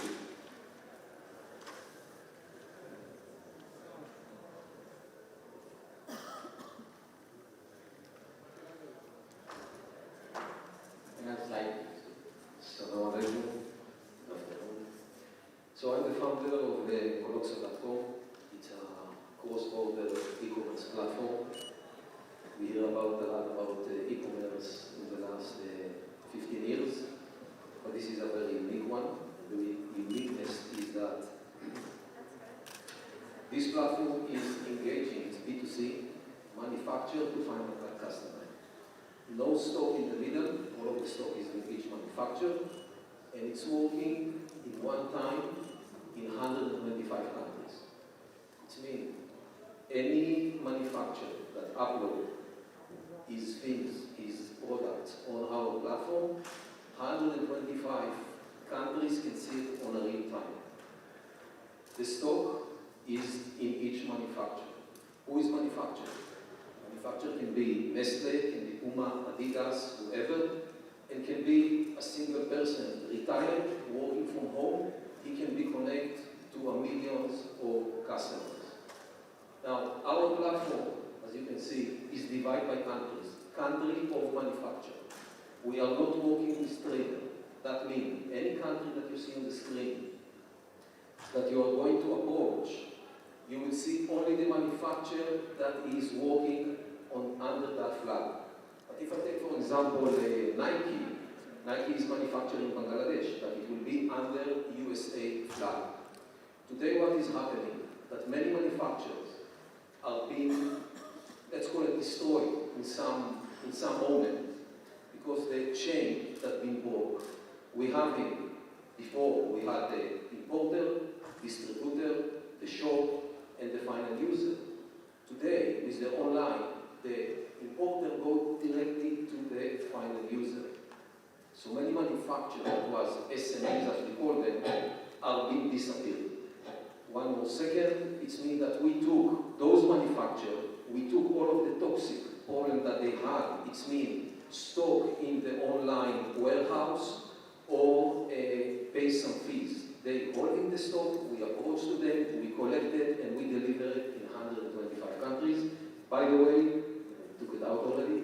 If you are buying in different countries from different manufacturers at the same time, delivery is on one time. It's not a partial delivery. It's one-time delivery. Yes. So let's say from Dubai to Saudi, right? You pick it up, you deliver. Yeah. What is your revenue model? Okay, so our revenue model is based on, we are 50% technology, 40% logistics, 10% traders. That means we are buying from you and we deliver, we sell it.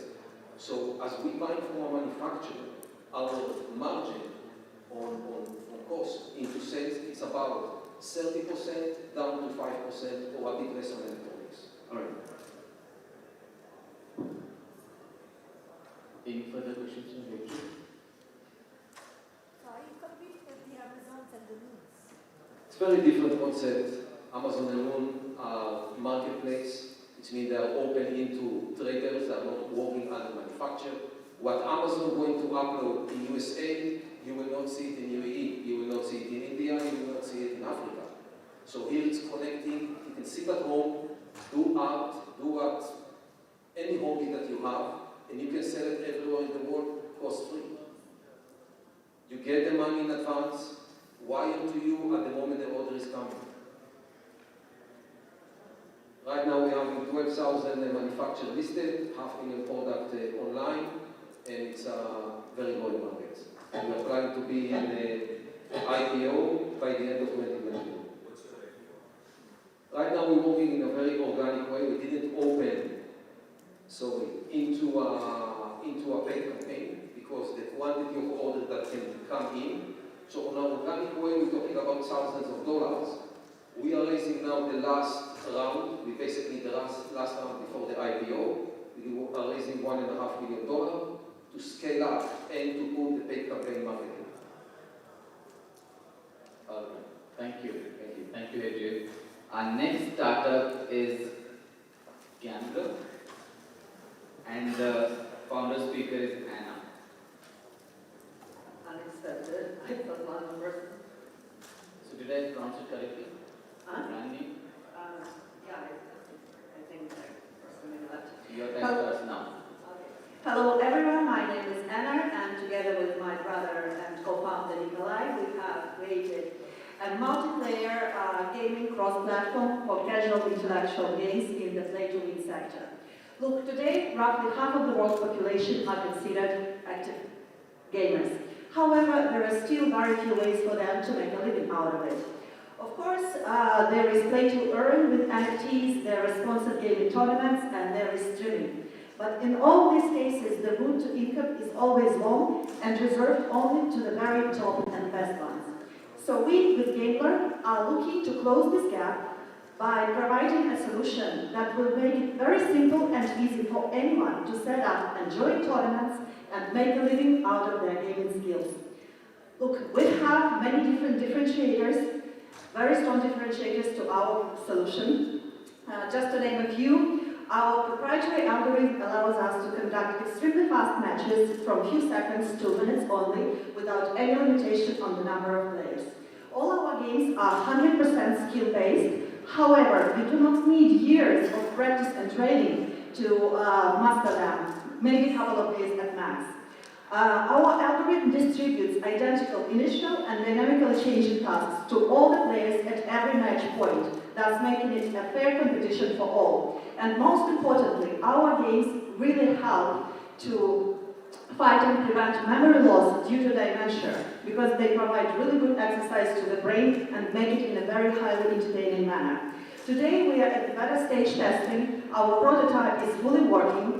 2 games with modifications have already been connected to the platform, and 8 more have been developed and are in the process of being connected.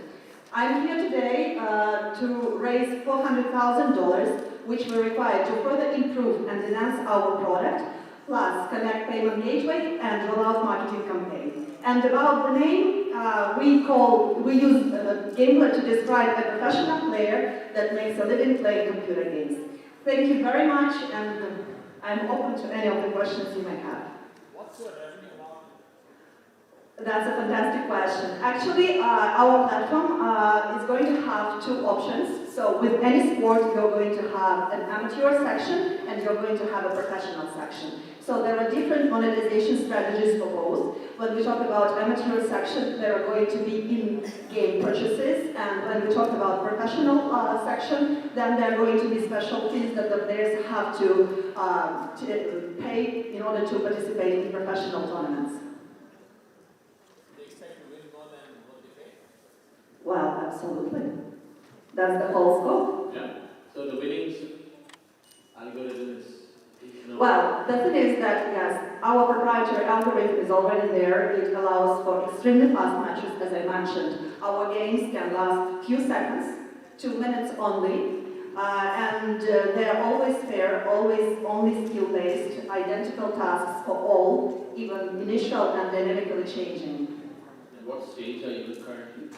Well, currently the product is, the MVP, as we call it, is ready. 2 games we have developed with modifications, so it's ready to be played. It's already at the beta staging, so we have users playing there for free at the moment. The reason why we are here is to actually attract the investment to further improve and enhance the product, because we need to fine-tune it a little bit and then connect payment gateway and have money for the marketing campaign. How will the average Joe on the street know that you have there's such a game that's available to play?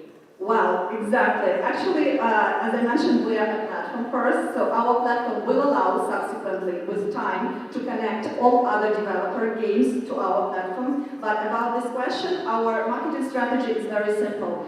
We believe that at the moment, one of the best ways is to go through the influencers, through Twitch, YouTube games, and things like that. Of course, depends on the budget, let's be reasonable, but we are looking first to start with smaller influencers, maybe 10,000 at max.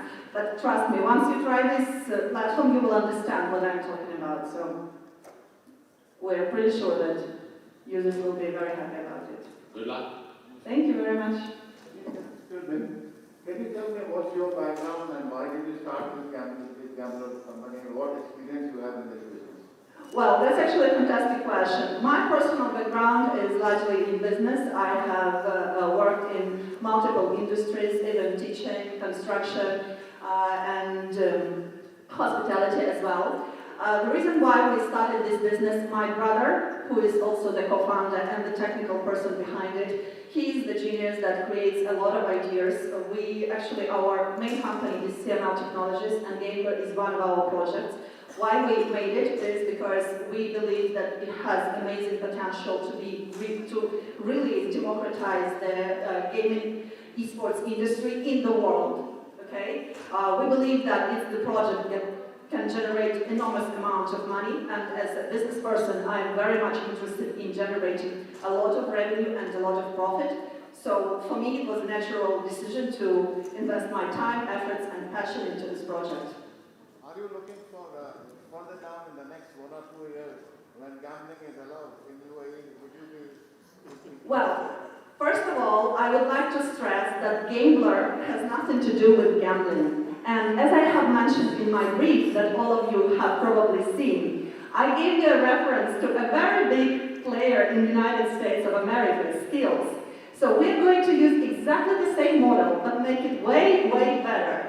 And if you will look through their information, they have proven that they have 100% legit business, which has been proven by the top statistician in the United States that their games have nothing to do with gambling. So yes, once again, at the moment in the world, there isn't a single word that defines a gamer that makes a living playing computer games.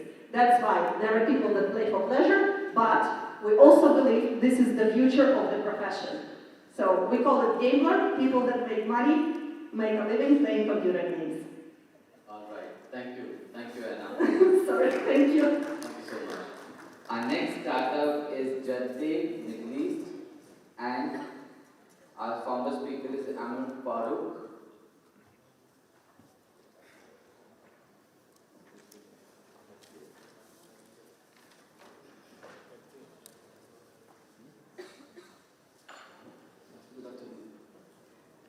My name is Marvo. I'm working in the cybersecurity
direct sales model to the end user, and in a SaaS model.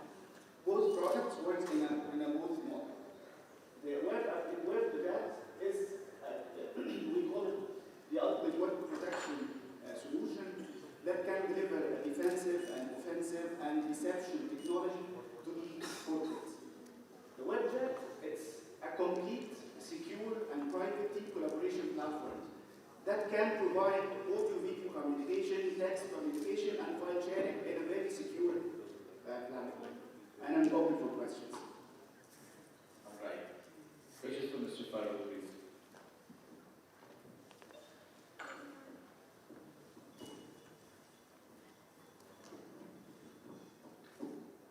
All right. Thank you so much. Thank you. Our next startup is Cypher Biz, and the speaker is it?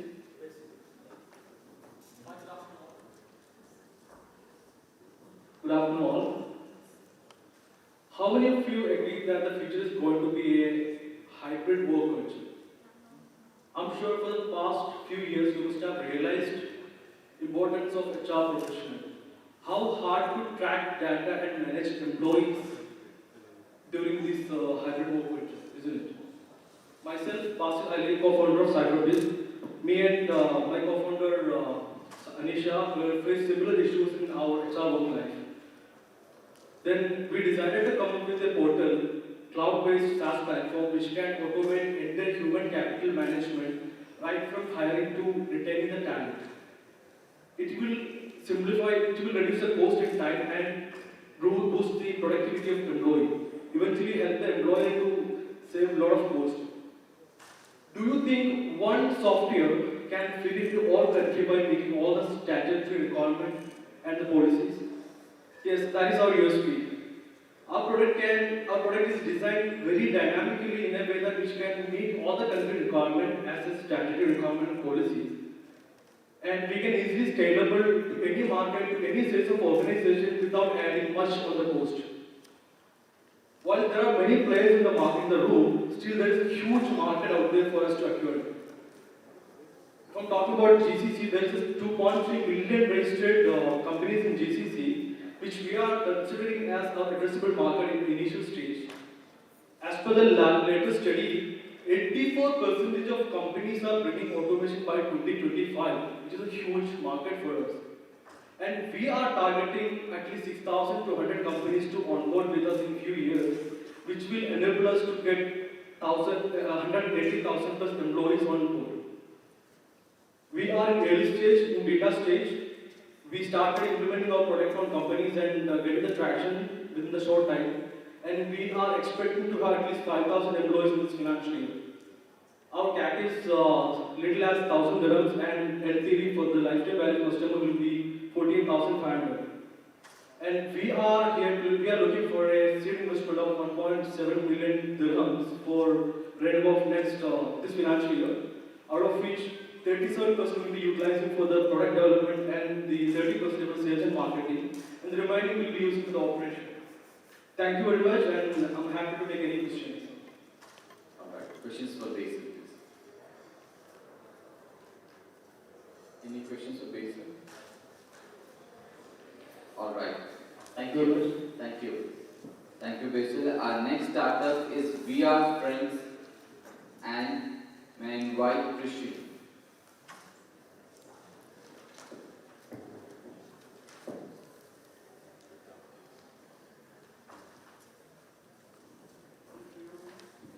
Whoa, super excited to be here. Normally we have our pitches on Zoom, right? So this is quite a new feeling. Good afternoon to you all. I hope that you will listen to this presentation from the bottom of your heart, and then you will see the business at the end. My name is Christian. I'm the co-founder of We Are Friends, the first social app for special needs people and their supporting organizations. Worldwide, you know, there's over 200 million people living with some kind of disability. They feel very lonely and they are very exploited. The We Are Friends app will solve this problem. You can now invite friends with the same disease that you have or disability that you have through common interests. So we find those friends for them. It's in a closed and safe environment, and there are different ways that they can communicate. They can also seek different kind of educational material. They can look podcasts and tutorials. And they're from a wide range of organizations, of course. The organizations will have access through our web portal. And this is a completely new way for the organizations to communicate with their members and to seek new members. They can now begin to video broadcast, they can go live, they can have podcasts and tutorials for the special needs people. Users and their guardians, they can use the app completely for free. The organizations pay a nominal subscription fee depending on their needs and their goals. In the United States alone, there are 19,000 organizations, so there's a wide range of organizations that we can go for. We are looking for $300,000 to expand our development, to make automated processes, and to implement AI. That will give us 8 months runway. Thank you so much. Thank you, Christian. Any questions, please? Yes. This is an initiative. To be honest, we are making a non-profit organization next to it, but it is a business model. It's a business model? Yes. How do you generate the revenue? The organization will pay a subscription fee to get in contact with the members. But the non-profit, we will actually support smaller organizations through that. It's a noble goal. Any further questions for Christian? Is there a plan to integrate? The world is moving towards integration. So this is slightly different, right? This is giving them a platform. Yes. This is to give them a closed and safe environment, a platform where they can feel free, without thinking about being exploited by, fraudster and other people, right? Today there are, of course, Facebook and so on and so on. But in those social apps, they are often getting very exploited, and therefore parents and guardians will maybe tell them not to go there. All right. Thank you, Christian. Thank you so much. Our next startup is Loadme, and our founder speaker, Sebastian Stephen. Hello everyone. Logistics. In logistics, we have a lot of middlemen, agents, brokers, freight forwarders, all them different names, same job. They aggregate suppliers, which are small, fragmented, and they aggregate these suppliers for the large companies.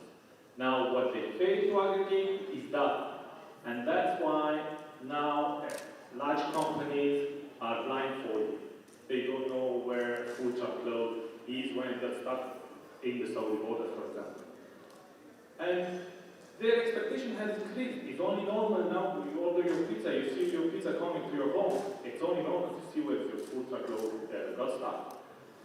And that's why we built Loadme as an operating system that digitalizes brokerage and provide data and analytics to the large customers into one screen. We built this while running our own brokerage business for the last 7 years now in UAE and Saudi. And with the pandemic hit, we took the advantage to expand globally. We launched 6 new countries, but here is the twist. We launched them in a joint venture. So we provide the full technology stack to a formidable partner. We handpicked these formidable partners in this new country, and we digitalize them. There's not only the software, we also transfer knowledge, to them, what steps need to be followed in order to become digital. And this way, we're entitled to take 30% in that business. So we build up a portfolio like that of digital enabled brokers around the globe. Thank you. I'm ready for the question. Any questions for Sebastian, please? Is it just the road transport or what? In order to be the best in the world on something, we focus on road only. The opportunity is there for intermodal and we tested, we've done between Dubai and Egypt, sea cargo, but to be the best in the world, we still stay focused on road transport. But how would you compete with people like imports or who do freight forwarding? You do that, all the big boys do it. Aramex is quite big here. How would you compete with all these people? We are a software provider, so we provide the software, and then our joint venture will compete with the likes of the companies that you mentioned. So, because we provide only the software, we're way more scalable. We can build a fast network much faster than traditional business on ground can do. Your revenue model is unique. You collect your payment in equity. Exactly. How do you keep yourself running until the time that your equity gets you the money? Very good question. That's why I'm here, actually. We're raising funds. That we apply great leverage. We need just $2 million to speed up the expansion and to reach in 3 years $200 million in revenue. We raised so far $2.5 million in previous round, and yeah, that's why. So isn't it like tearing chance upon chance? An investor has to take a chance on your company. Maybe a study, yes, but a chance nevertheless. And you yourself are taking a chance on your underlying companies where you're asking for equity. Correct. There is risk related with this portfolio of companies, but we don't invest money, we invest zero cash. We just invest technology, which between us, it doesn't cost us much to deploy in 100 nations, for example, 100 countries, for example. So that's why we don't have a lot of risk, because we don't put money in these JVs. We just put time and time also. We'll speak after this. I'll connect you up with somebody who might reduce the chance element in your business. Amazing. Thank you. All right. Thank you so much. So we are right on time, and we'll take a break of 20 minutes. Quickly grab lunch and be back in the room. Thank you so much, all of you, for your patience, and be back right after 20 minutes. Thank you so much.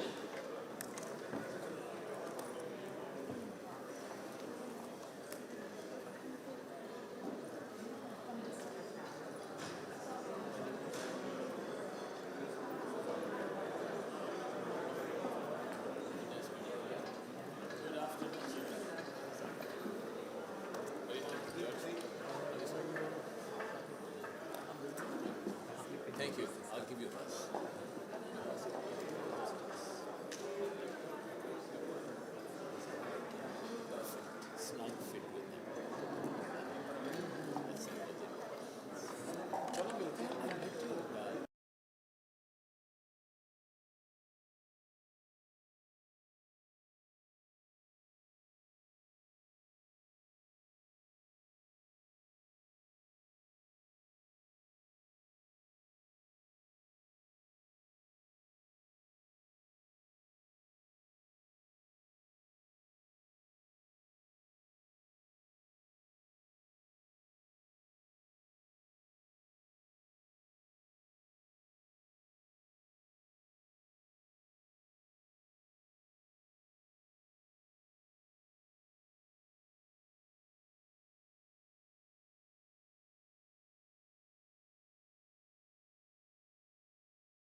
May I request our guest to please will reconvene in next 2 minutes time.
will start the second phase of our pitching sessions.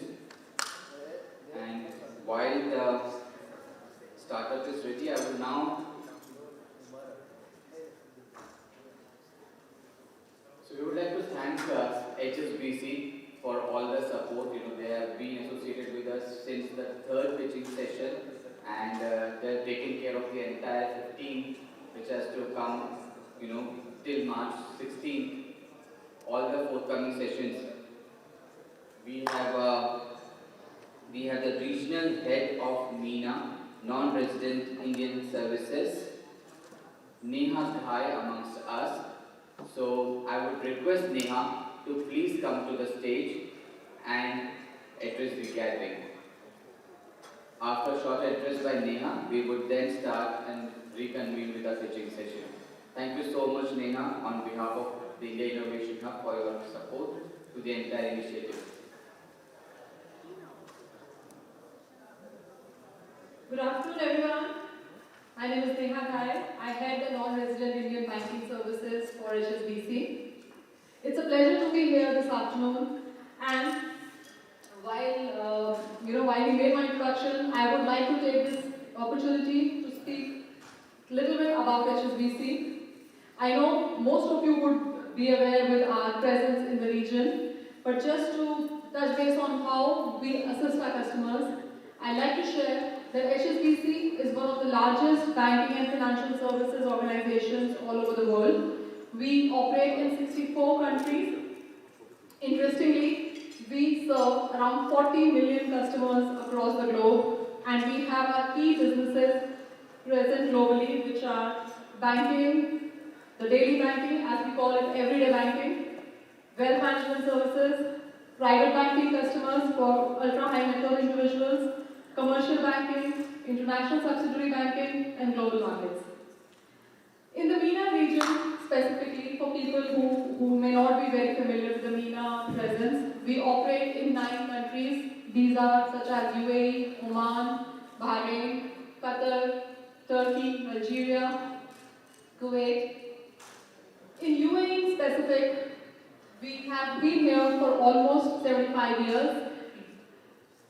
The interesting thing is that we are able to support our customers through channels such as internet banking, mobile banking, of course branch banking. We have 8 branches, we have 5 service units, we have a network of 32 ATMs.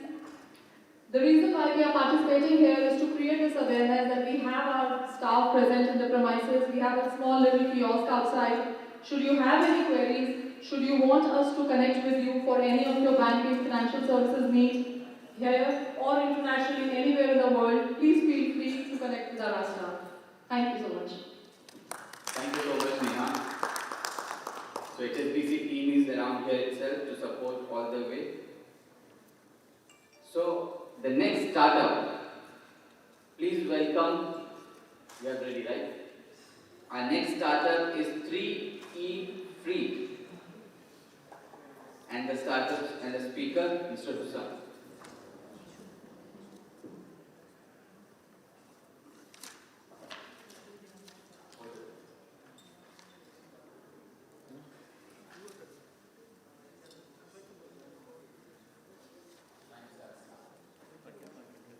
Good afternoon, ladies and gentlemen. Imagine you've given a large inland and you were asked the famous question, what is your wish? What will be your answer? Ladies and gentlemen, my name is Hussain Al. I'm pleased to stand here before you as the founder of the tech startup mobile application named Treati. Treati is the Arabic name of the genie that shall make all your delivery wishes come true. What is Treati?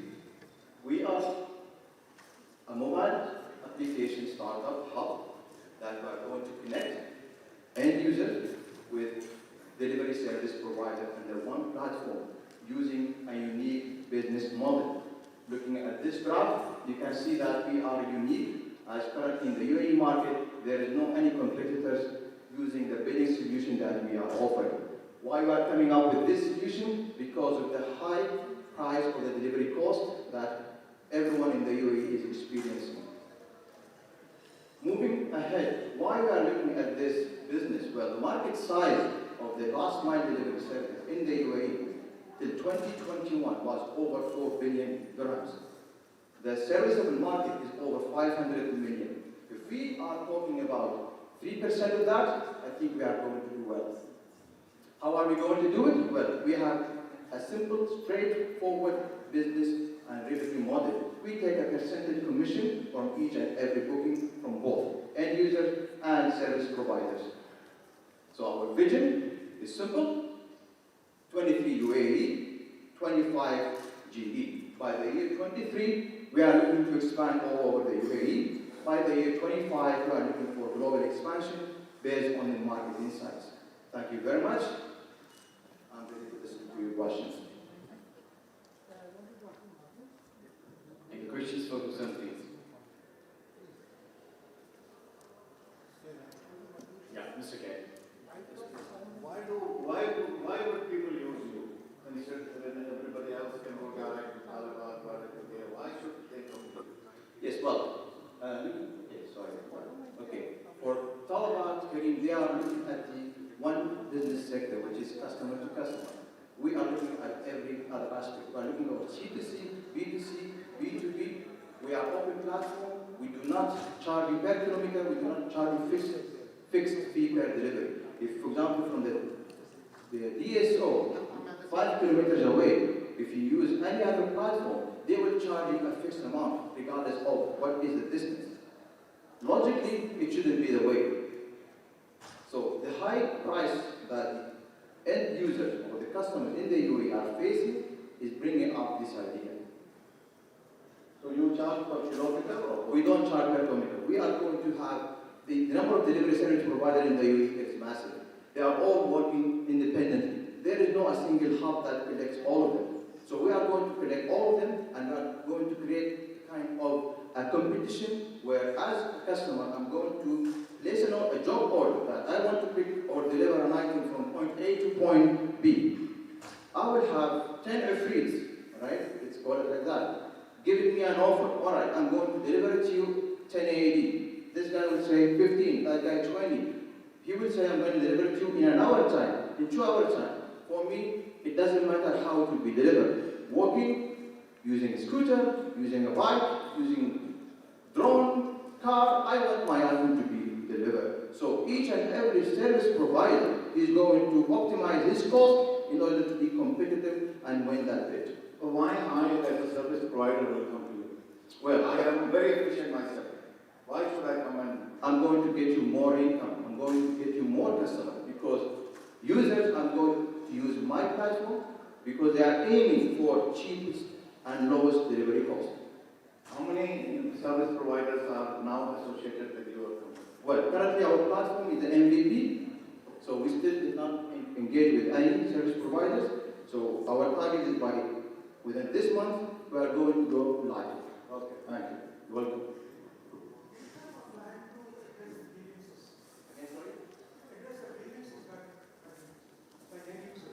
Yes, that's a very interesting question. Yes. Well, the business or the revenue model that we are going to provide is going to be flexible. Let's say we are going to charge peanuts from the end customer. Let's say 5 to 10% on every booking. But that amount will be scalable. The more you engage with us, the less percent you are going to be charged. In addition to that, we are going to provide you with promotion and wallet as well that will give you free deliveries every, let's say, amount of time that you are going to put through our service. All right. Thank you. You're welcome. Thank you. Thank you, Hussein. Our next startup is IBiz Platform. And please welcome the founder speaker, Regil Thomas.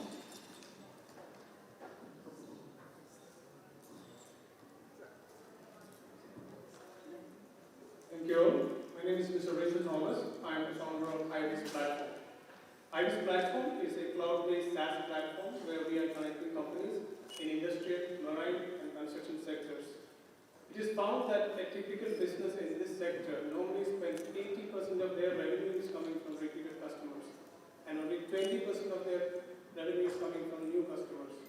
And it is found that the year-on-year growth of every company depends of new customers they gain. And unfortunately, many small and medium-scale companies still follow the traditional way of cold calling, or whether it is an intro meeting or follow-up meeting or email marketing kind of things. And it is found that many times this advertising companies normally take 90% of your money and effort for wrong audience. And it is also found that the efficiency of a company who has introduced digitalization in procurement and tendering has upper hand or compared to those companies who did not have any procurement tool or tendering tool. So we here in IBiz Platform basically helps companies to get direct sales inquiries based on their products and services, and we do it in a subscription basis.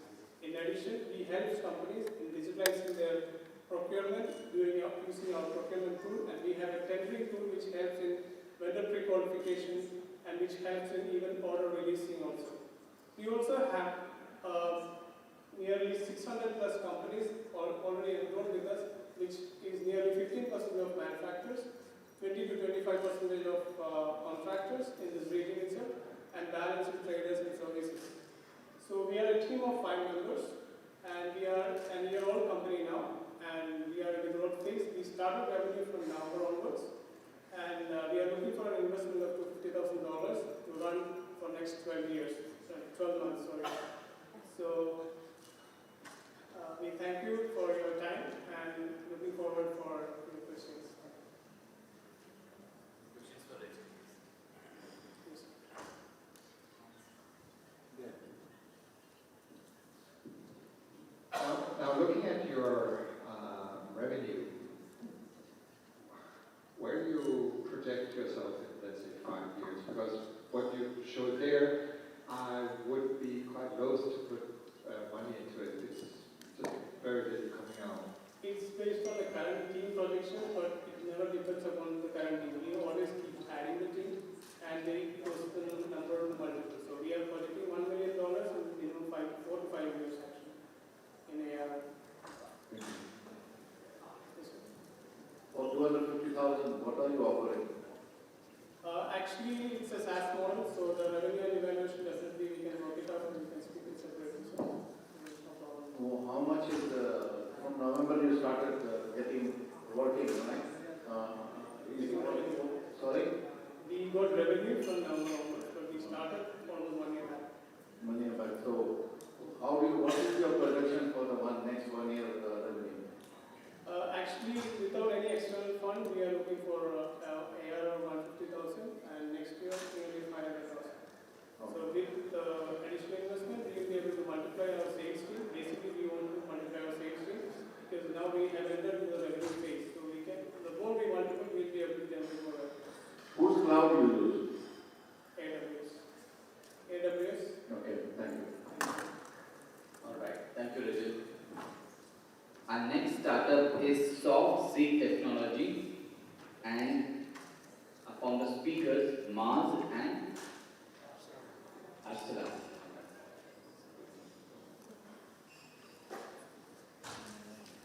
Hello everyone, my name is Marziz.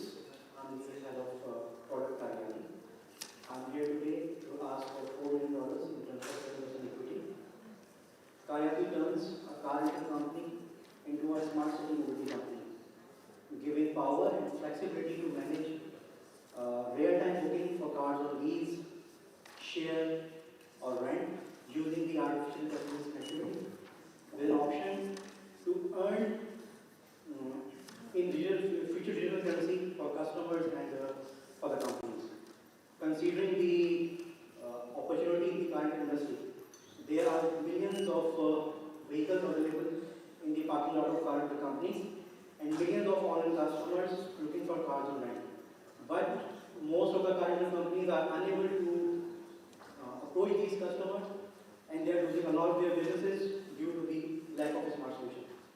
Treati come up with a solution.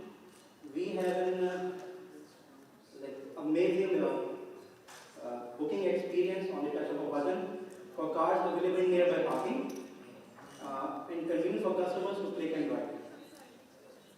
Also, we have an effective kiosk and humanoid robotic network for airports, hotels, shopping malls,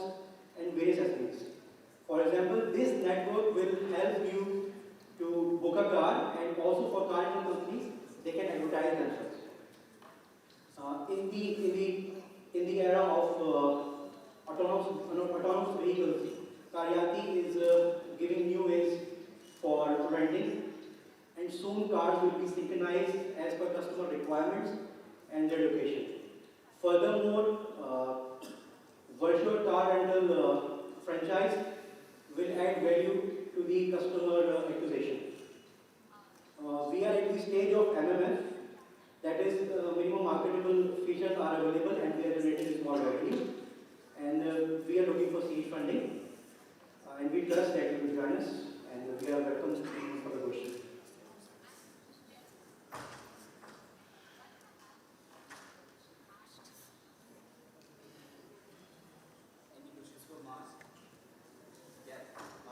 Are you based in UAE?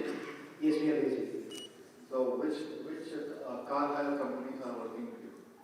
Currently, we have some local like IBiz, PCR. They are using our system, the complete solution, with the booking and for the ERP side. Okay, so and what is, have you started getting some revenue? Yes. Yes, we start getting revenue. Okay, before pre-COVID, we have a revenue of around 240,000 per annum. But after the COVID period, the revenue fall down. Currently, we are looking for an investment in order to market our products and start expansion of the business. What value, what amount? We are looking for $4 million with against the equity of 7%. Do not start everything. How can you ask for $4 million? No, sir. No. No, actually the scope is very vast. It's not just a simple car rental marketplace. It's very huge scope. We are actually planning to convert all the car rental business into smart mobility companies. We have a plan after 5 years to come to at least 3 unicorn companies. This is not only just a simple marketplace. We are converting our system into smart ways in terms of ERP, mobile application, driver application, franchise system, humanoid robotics, kiosk system. All these are fully integrated. These systems are not available currently in the region. You may find, because I think you are comparing the other rental business. No, I'm not comparing. Look at Hertz with the new software, with new application with Hertz. Everything what you're talking is already there. No. Yeah, you may find, correct. You may find a car rental company for sure. You may find an ERP system separately for sure. You may find mobile application like an Easy Hire. But you will not find any company who is giving you fully integrated all are in one platform. You cannot find. This is a challenge. I'm not arguing. It's okay.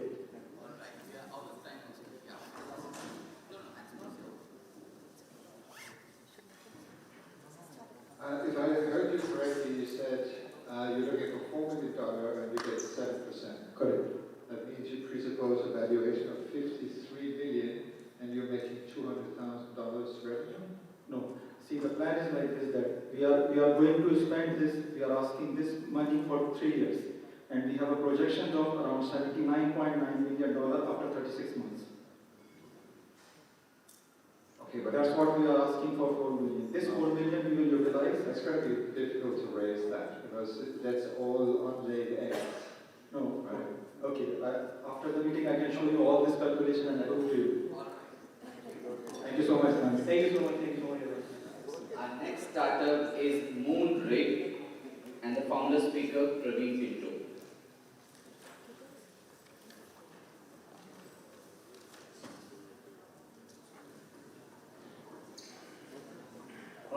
In 2017, I lost about $60,000 investing in the crypto markets. If I built then what I built now, I wouldn't have lost this kind of money. Good afternoon, ladies and gentlemen. My name is Progno. I'm the founder of Moonray.io. We have over 2,000 users who are tracking over $38 million in crypto assets on our platform, and we're still in beta. Crypto seems to have flown last year, with users moving from 62 million to over 400 million in just a matter of months. The Indian government has recently decided to tax crypto, which kind of means that they're legalizing it. El Salvador has made Bitcoin legal tender. So this space is moving.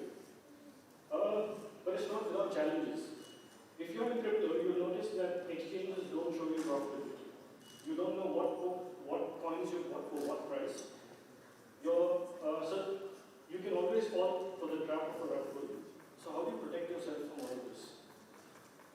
In May of 2021, I sat down and decided to actually build something only for myself. So I hired a freelancer and built a portfolio manager only for crypto. It came out quite well. So then the next step was, I did 2 days of Google Ads, which resulted in 96 users at a cost of 60 cents per user. It broke the site because I was running on free APIs. I then took this data to 2 like-minded individuals, and I walked away from the table in less than a week with about $150,000 in funding. Since then, I've innovated and built and built and built, and we reached the stage where I can call it the money control of crypto, where you can look at a consolidated view of all of your crypto assets across any wallet, any exchange. You can discover new investment opportunities without the risk of being output, and you can win free airdrops. We're going to monetize it 2 ways. One is where projects actually launch using our platform by way of airdrops, and secondly, where we offer a premium subscription to users for additional intelligence. We've got the product, we've got the validated users. Now we want to scale at a global level, which is what we're looking for funding for. We're looking for about $1 million in funding. That's about it for me. Thank you so much for your time. Any questions?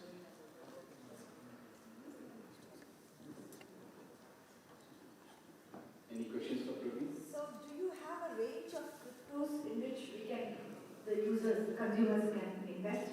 Or do they already have to have had these assets to come onto your platform? Okay, so if you look at money control, it only allows you to track your portfolio. You can't actually invest on the platform. So we're not an exchange or a wallet. You just have the ability to track all of it.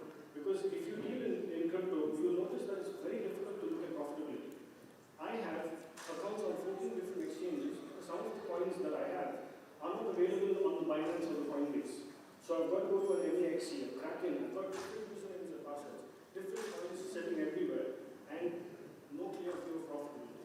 So this one consolidation happens, for example, in money control, and in our case, on Moonrig.io.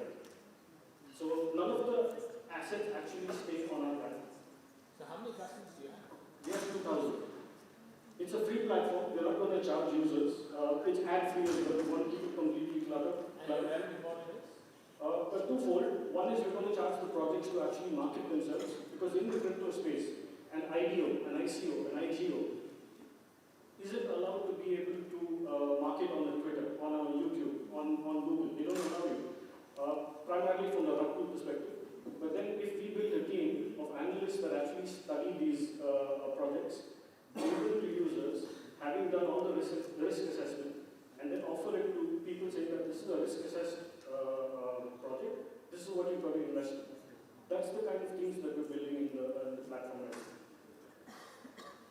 That's one revenue. Yeah, the second revenue model is the users. So if a user is looking for advanced analytics on their portfolio holding, they want to compare 2 portfolios, they want to compare 2 coins, they want to compare different timelines. They want to look at a model portfolio of someone who's performed 400% better than them. Premium subscription. Yes, exactly. Your target audience is still the restricted crypto players, right? Yes, but it's a target market that's growing exponentially or parabolically, slated to grow to about 1 billion users by the end of this year. While sitting here, I got an email from CoinDCX, which has now claimed that they've hit 1 crore in users. That's 100 million users only on CoinDCX in India. CoinDCX? CoinDCX. It's one of the larger, actually not the largest actually. So Pinto, what's your vision? What's your end game? I've suffered in this race. That can't be a vision. No, I'm saying, I'm getting it. So I've suffered in this race. Fortunately, it was mostly unrealized losses. Elon Musk came down and helped me, where Dogecoin pumped, and I had a huge amount of it. The vision is basically to help people grow in the crypto space. I'm very passionate about this space. I can talk about it for days. I think I'm quite knowledgeable in this space. So I want more and more crypto adoption. I want people to understand the blockchain. More and more people get onboarded and stay safe. What's the vision? about 1 million users in year 1. That's what we're looking to for the immediate future, if that's the vision. All right. Thank you, Praveen. Thank you. Thank you. Our next startup is, I would request all of you to turn 4 pages back, and we will have Mohammed Al Fateh, our next startup, Zinita.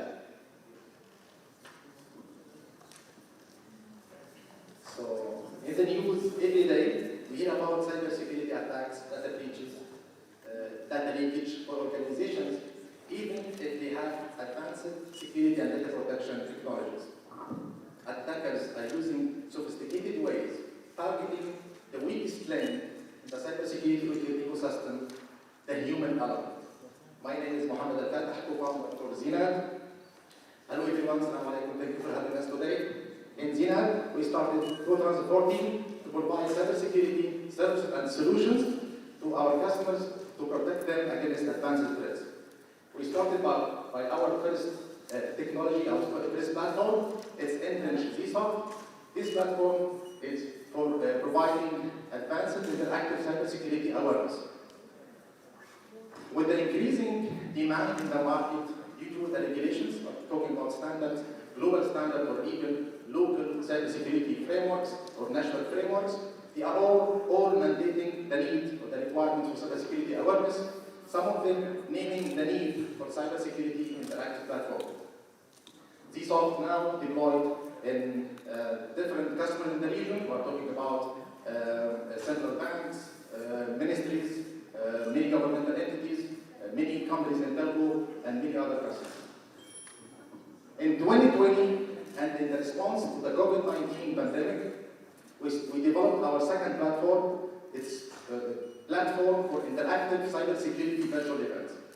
After 6 months, we were able to run our first event with the biggest electricity company in the region, and we had many events last year. Currently, we have scheduled every 2 or 3 weeks to have run with this event. Last year, we started the third platform to increase cybersecurity for targeting the IT and cybersecurity staff within any organization. Since we started, we reached the peak even after 1 year. Since that, we have an ongoing, growing profit every year. We have business plan, we need to expand globally. We have business plan, a financial model to expand outside our region. We have remarkable achievements in the region and need to expand outside. So we will build our business plan to reach the target of, from now we have 3.8 million revenue to 15 million revenue after 5 years. Thank you, and I'm available for your questions.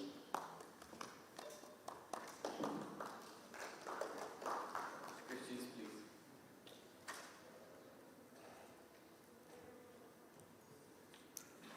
Any questions? All right, thank you. We get the checks ready. Our next startup is Rai, and the founder speaker, Stephen.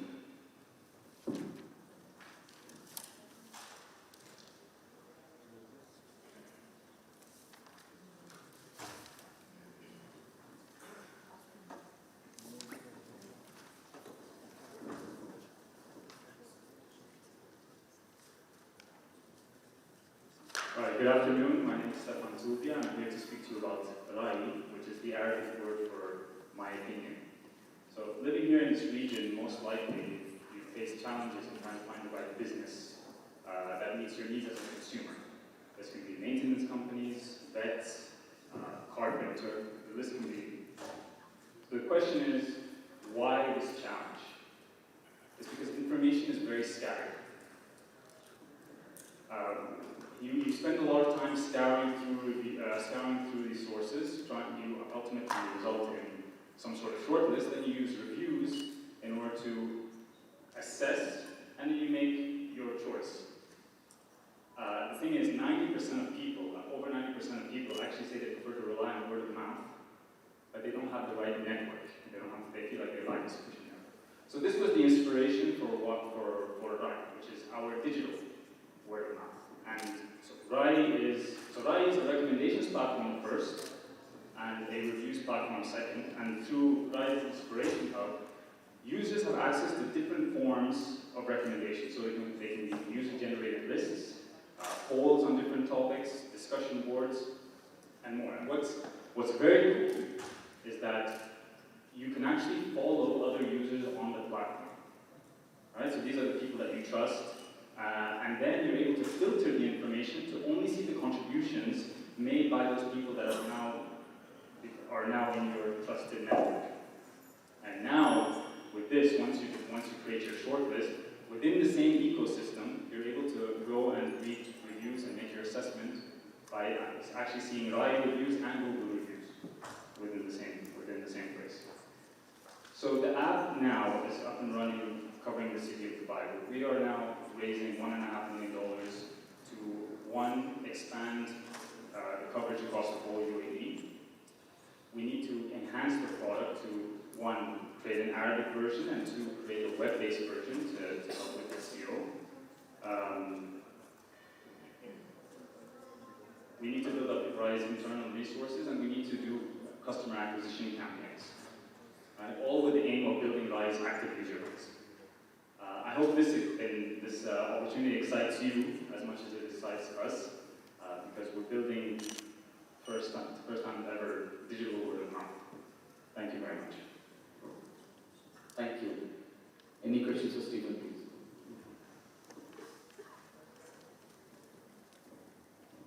Hi. You mentioned trust multiple times in the presentation. How do you actually build this trust? How am I sure that those are verified reviews, genuine reviews, because not someone promoting his own business? So I don't think we need another reviews platform. This is not meant to be another reviews platform like we have now. The whole point here is that you have other people you know, or people that you know but you don't know enough in order to access, or to ask them whenever you have a need. So it's not about reading the reviews per se. There are other ways through the Inspiration Hub. There are other ways of showing reviews. So if they have just built a house, for example, and they say these are the vendors that I use, and they put this up, you will be able to access that information. And then reviews is more for the assessment if you want to verify.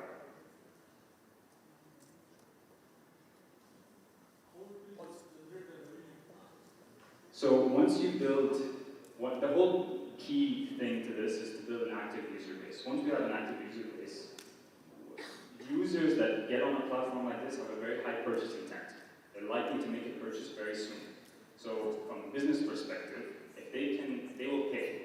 They will pay to present themselves to these users whenever they're searching for any given topic. So this is probably the most obvious way to monetize a business like this. And then there are other ways where you can introduce tiered subscriptions where you don't have access to information unless you're paying some sort of nominal fee. But in my view, it's more about the advertising from businesses. All right. Thank you, Stephen. Thank you. Our next startup is War Speed Exit. And the founder speaker, Sarun.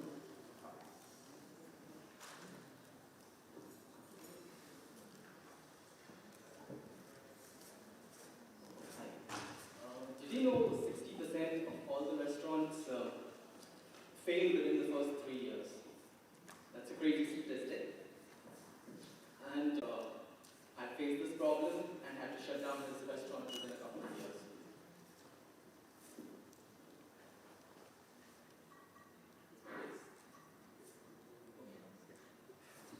So despite the massive growth that we've seen in the food delivery market, independent restaurants have struggled immensely due to high costs, high commissions, and they did not have a choice but to give massive, steep discounts on the delivery channels. I'm Sarun from Moneyzat, and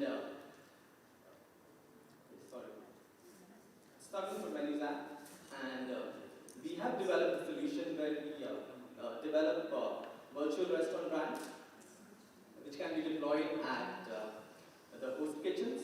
The host kitchen model has been proven to be very successful globally. So it's a host kitchen, but not a cloud kitchen. It's an alternative to a cloud kitchen. And that's proven very successful globally. It's highly scalable. And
So we take that out of the equation and we partner and we aim to create a network of partners of existing restaurants who can basically try and serve out these virtual concepts from their home. Thank you. So does that mean that I can get breakfast from one place, lunch from, or in the same meal I can get different dishes from different That's correct. A single restaurant would be able to serve about 10 or 15 different brands having different cuisines. So, and it's a delivery only concept. So that's how we do it. All right. Thank you. Thank you, Sarvan. Our next startup is Smart Management Technologies, and the founder speaker, Anup Kumar.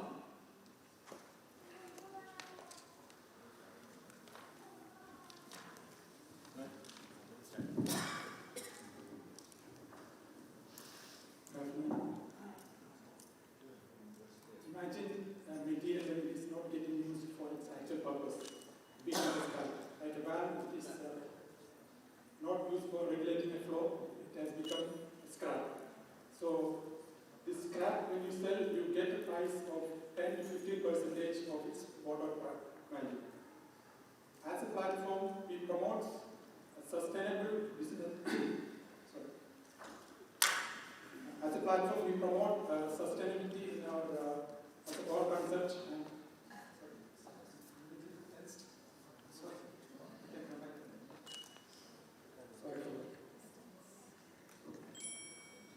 All right.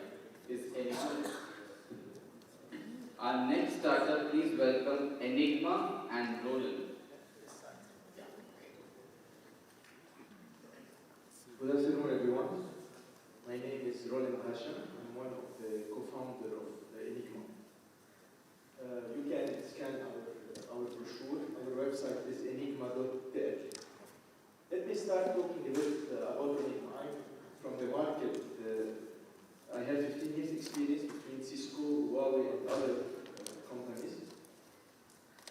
What do we target in Enigma? We are a data orchestrator platform with data analytics framework powered by ML and AI. You would tell me, Roland, these are beautiful words when we started talking about cloud, machine learning, artificial intelligence. What we do here is different. We do target the telco market because our team and the co-founder, they are all coming from the telco market. So one of the co-founder is the chairman of one big entity in the region. Myself, we have also a French guy who is our CTO. His name is Bertrand Pinel, ex-Asteria, So we found a very, let me say, pain in the telco operator where they invested on 4G, 5G, they invested on CRM, on billing. But all these systems are silo systems. So you can take from Huawei system the 5G analytics, you can take from the billing analytics, but do you have a view where you can see the analytics from all of these? No. So what we do is we connect to these data sources through an ETL process. We take it into our platform and we deliver two things. One is purely reports and dashboards, and the second thing is actions. What does it mean? Let's take a simple example. In the telco operator, you have VIP customers, you have normal subscriber, labor subscriber, or normal subscriber. We do customer segmentation and we push a marketing event through our platform.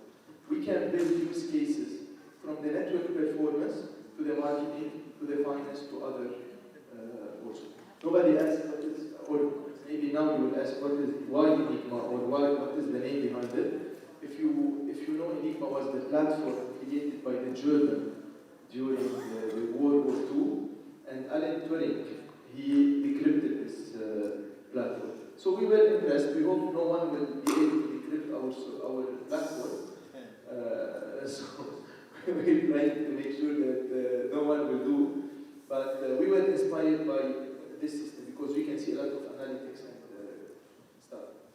What you are asking, the co-founder already invested $500,000 on the MVP and to get the first customer. We already have one good customer in the Middle East region. Our addressable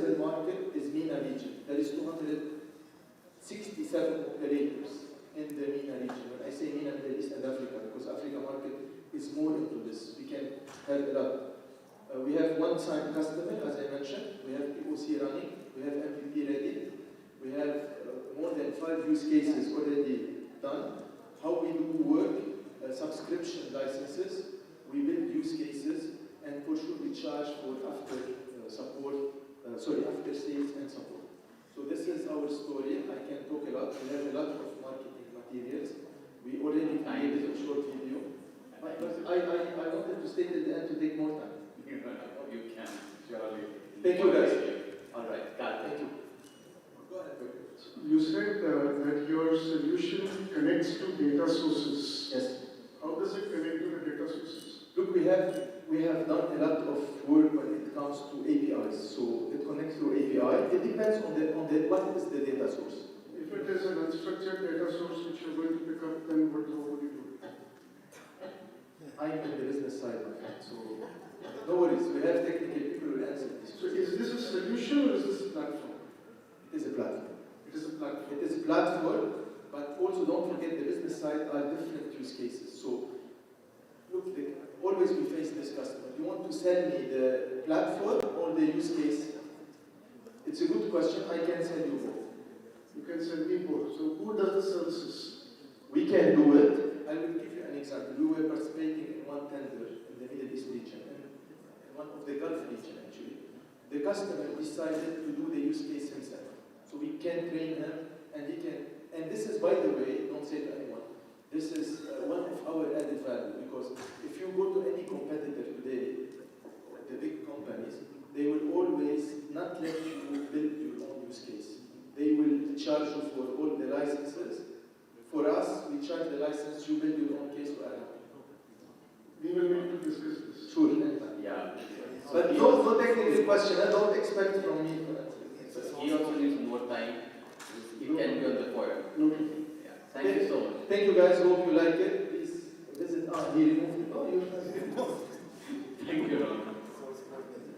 We have 25 more starters. Alright. Our next startup is Exponent and the founder speaker Surya.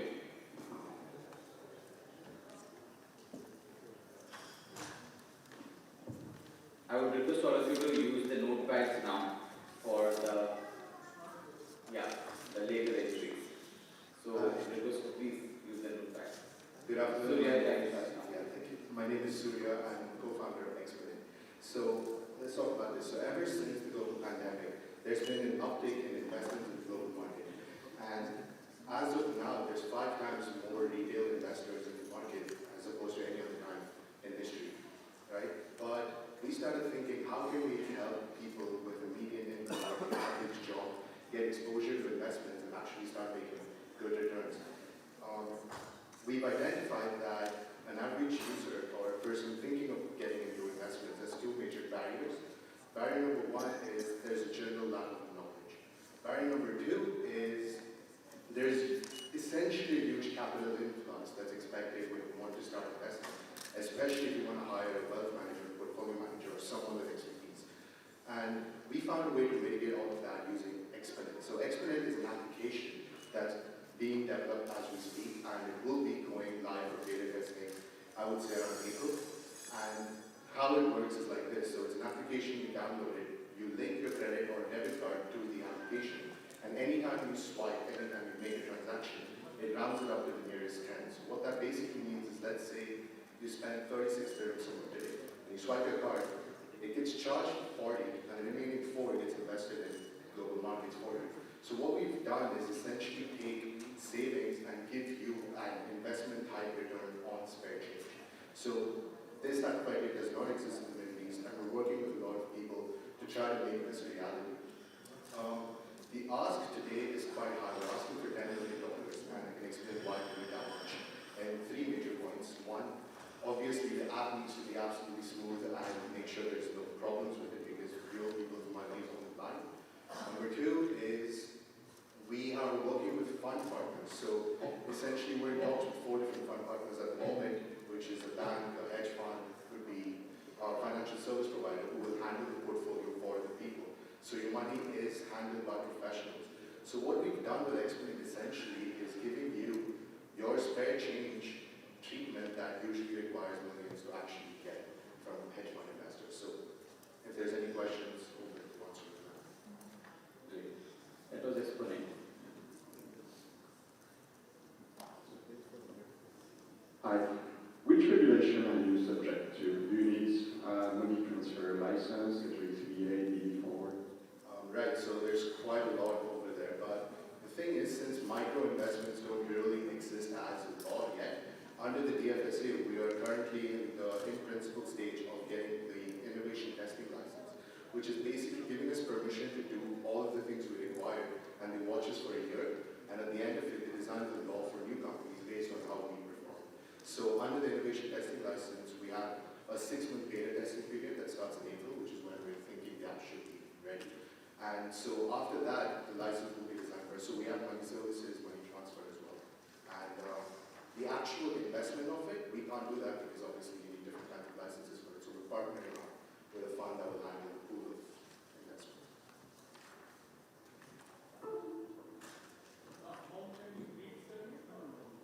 No, so it happens every time we spend. So our tagline itself is earn money spending, right? So don't think of this as an investment platform where you just do direct deposits. It's more like a savings app that gives you investment returns. So each time you swipe your card, it keeps getting added up. Say you spend 17, you get charged 23 dirhams as invested. So over time, your savings. Yeah, so there are tiers within the app that you can customize. So let's say you're spending 425. At that stage, you would be okay with it rounding up to 450, for example, right? So you can customize your tiers beforehand. But for the sake of simplicity and just for regular users, we're keeping it to the latest 10 because we're assuming a lot of small cashless transactions. It depends. We're still working with different funds, and honestly, it matters on the amount of money we're getting because the money we're raising is to actually try to lower costs for people. The cheapest, obviously, would be a mutual fund SIP type situation, but ideally, we're trying to create our own Exponent sort of investment vehicle, which is our own fund, which we can invest in. So our revenue question is a flat fee structure, which is going to be charged on each transaction. What we are thinking at the moment is 25 fils per round up, which is happening, let's say, 20 times a month per person. So we get 25 fils each time, and that also pays off the asset management charge of the fund up.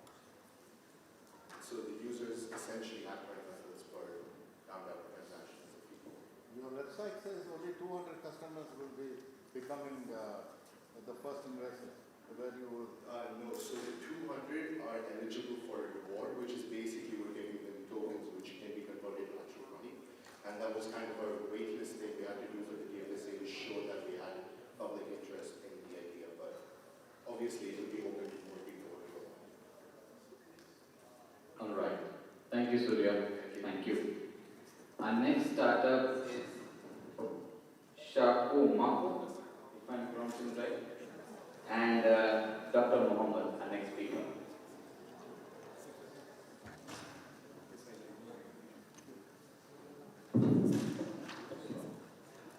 Let me start with a question. Have you ever been to a bazaar, an old school market? Well, these are typically nice and organized shops which don't really have a price. You have to kind of engage with the vendor themselves to be able to actually negotiate a price and do a deal. Well, my question is, how do you modernize such vendors or such people? They're especially prevalent in underdeveloped countries. Specifically, the place that we're looking to launch in is in Iraq.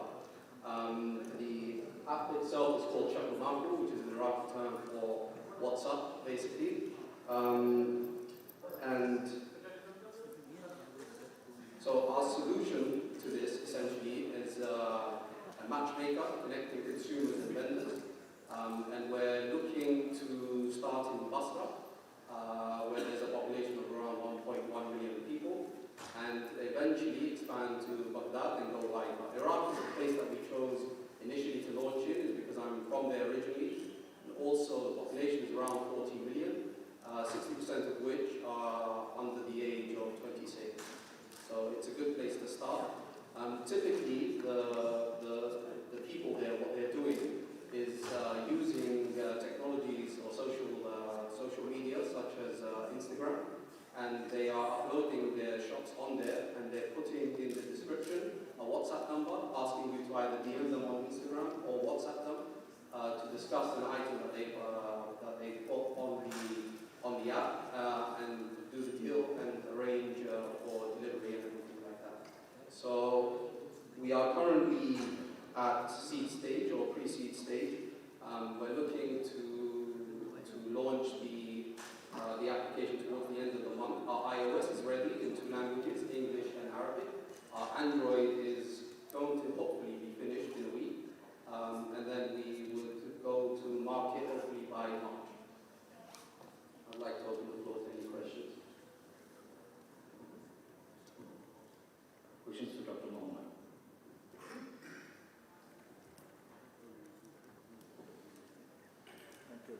Okay, thank you for your time. How is it different from InstaShop and what is already there in the market? Okay, so in Iraq, you don't really have InstaShop or any of these kinds of applications. So what we're trying to do is basically, instead of people in the country adopting the technologies for their needs, we're trying to adopt the technology for their needs. So we designed something specifically where it's made in a way in terms of sign up is quite quick, uploading products and giving them some sort of CRM system in the back, whereby all the analytics that we gather are given to them to give them how many shop visitors they get, how many items they've sold, what's their most popular items, or where their most clients are from. So we've designed the system in the back to basically give them some sort of analytics, which would be more useful than them using Instagram, for example, or Facebook, and then communicating on WhatsApp. And they usually use WhatsApp as a communication tool, specifically because of the share location. So all of these things exist in current technologies across the board. But what we've tried to do is encompass it all in one place and specifically target it to people who are actually utilizing these different various technologies. Thank you. Thank you very much. Thank you. Our next startup is Treati Technology and the speaker, Muhammad Omar.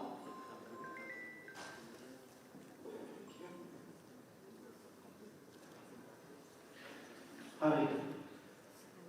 La vita is an Italian word which is mean life, and this is the core business of La Vita. This is Muhammad Omar. I am the founder of La Vita, and I'm holding 14 years experience as a project manager for the RTERP applications. So for that reason, it's come in my mind to create my own business in the same field which I'm holding. La Vita is currently a platform which is communicating with the grocery, flour, foods, gifts, pharmacy, sweets, and delivery company. All of those in one place, which is the vendor and the customer and the delivery company are in one place. We are reducing the problem or resolving the problem of each one have his own business either in the platform social media like Instagram, Facebook, or whatever, okay, and they are not able to subscribe with any mobile application because they don't have this knowledge. We are managing this on behalf of them. Also, we are reducing the cost of the delivery for all the customers who looking for a good delivery company with high quality and quick services, okay, with a competitive price. So this is the main purpose of the Vita. Also, we are using the AI technology to speed up the process of ordering anything from the application and deliver or provide high support services to our customers, okay, and make the customers and vendor and the delivery companies satisfied.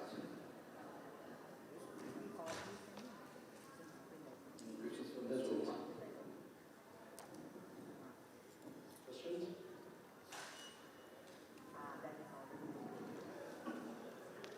All right. Thank you. Thank you, Mark. Our next startup is AccuSheet Please welcome Mr. Marni Ojani.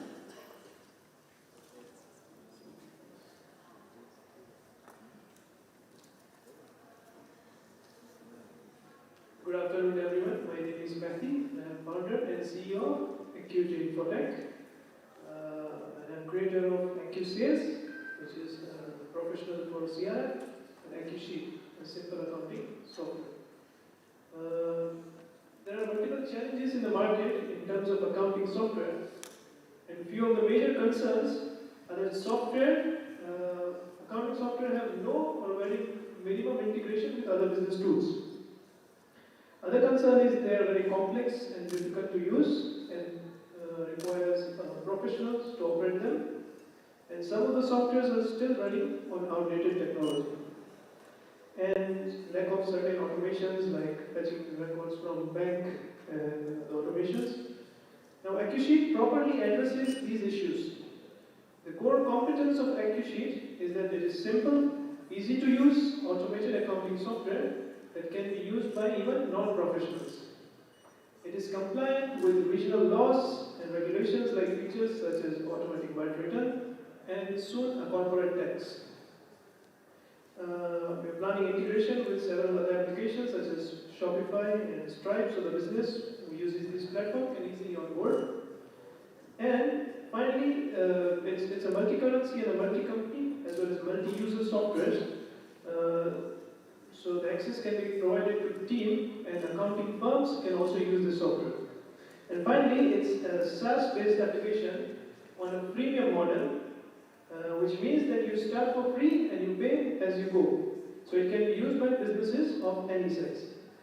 The accounting software market was valued at $12 billion in 2020 and is expected to grow at $19.6 billion by 2026. And the addressable market for SME industry alone is $2 billion. So one of the biggest changes in accounting software market in recent years was the adoption of cloud technologies, and many big players, especially in the South Asia Pacific and Middle East, they are still using outdated technology. Some of them are even using DOS-based systems. So that is a big opportunity for companies like us. Also, Middle East market has future potential growth, and with recent changes in the taxation laws, it's again a great opportunity for companies like us. We are raising a seed funding of $400,000 to accelerate growth, and this fund will be mainly used to further develop and upgrade AccuSheet, to do marketing expenditure and to build our team. Thank you. Thank you. Any questions for Mahadi? All right. Thank you, Mahadi. Our next startup is Central.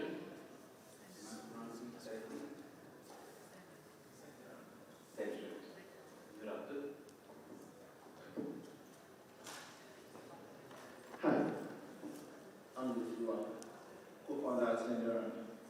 And what we are building at Senderan is a simple application that allows you to carry out errands as you would have loved to, except in this case, you wouldn't be doing it yourself, saving you both your time and still getting you the best of how you want your errand to be done. So imagine you want to order for an item on your favorite grocery app or your favorite ordering app, but you know the venue where you want this thing, and your app does not actually list it in their inventory. This is what we are doing at Senderan. A peer-to-peer application that connects you to an errand runner closer to the proximity of the area where you want to buy your product or where you want your service to be run, allowing you to communicate with your runner in your preferred language, and he or she also communicates in their preferred language, breaking two barriers of inventory and language. We are a combined team of engineers, business manager, and product manager with over 20 years of experience building this product to make it easier for you to carry out your daily errand. And we are asking for $500K to pilot our idea in Dubai, London, and Lagos. And we are looking to We are happy to take any questions you have. Thank you. So you're already operational in Dubai? We have our MVP and we are about to start testing next month. Okay. Where are you operating now? We're currently at the MVP stage and we are starting our operation here in Dubai. Good idea. Have you worked out the economics? Whether you'll make a profit or not, and what pricing you'll make a profit? Okay, so our economics currently is based off a service charge on errands we'll be carrying out, taking a small percentage from both the runner and the sender on each errand that we're running. And we are hoping to have, by 2023, we are hoping to have like 1 million errands happening on our platform, which gives us around, if we take $2 on each errand, it gives us around $2 million in revenue. I think the buyer will send you for an errand, he will pay you, but the seller will not pay you. Why should he pay you? Not the seller in this case, it's actually the runner. It's an individual that is ready to help you take your errand on your behalf, help you run around to get things, make a service, purchase, and every other thing you have to do yourself. And then the idea behind charging them is because they also make money off us, and it's a win-win for both cases. Like,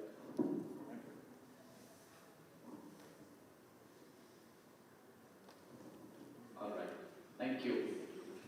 Our next startup speaker is Shia Shahabudin.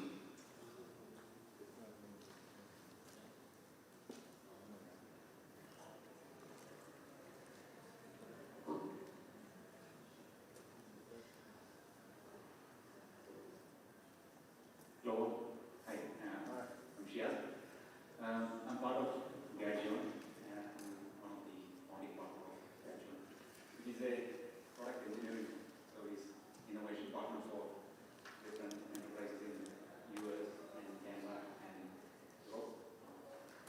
So as a product engineering service company, we create products for our customers. In the past few years, we developed a platform called Pavilion. This is not the slide which I wanted. So what is Pavilion? Pavilion is a platform with which you can start digitizing and go industry 4.0 journey. It is a platform which has hardware and software, which has a gateway as well as IO module.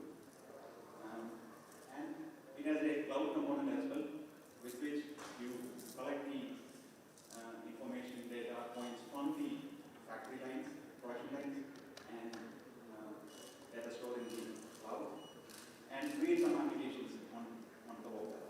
So the platform can be used in factories as well as smart cities.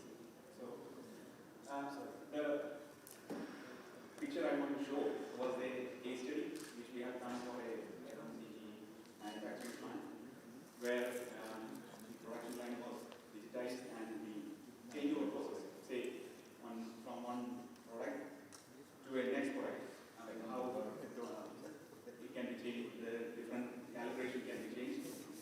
That was automated, and another interesting case study we have done in America is a wine manufacturing plant, where the capping process was automated.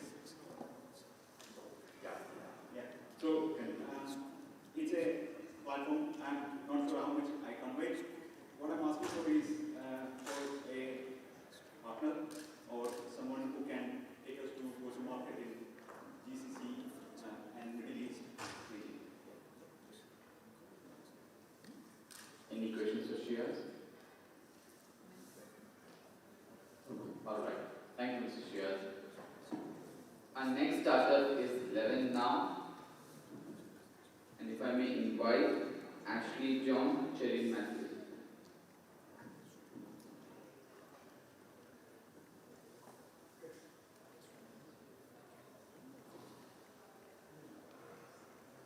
Good afternoon, everybody. I guess it's only 3 o'clock. It's time to play football a little later in the evening. I guess all of your team members are ready. So before we start, let me ask you a question. If you want to order food, which application would you use? If you want to order a taxi, what application would you use? So if you want to organize your football games with your friends, what application would you use? WhatsApp group. Right? WhatsApp. That's a very good answer. So that's a fantastic answer. So what are we doing now here at 11 now? So let me construct the game itself. There are so many activities which happen before the game, what we call as the pre-game. So I want to find my friends whom I can play with, what time to play, where to play. Suddenly my friend says, oh, I can't make it today, I have work. Suddenly another one says, sorry, my wife is not feeling well, so I can't join. So where do I find my friends to play with? Suddenly find the location that we have booked is not available. So these are the solutions, real solutions, which we all as footballers face on a day-to-day, weekly game, fortnightly game, whatever you play with. And this is what Level Now is going to solve for you. And who is this Level Now? What is this community of recreational footballers that we are talking about? It's a 266 million players around the world.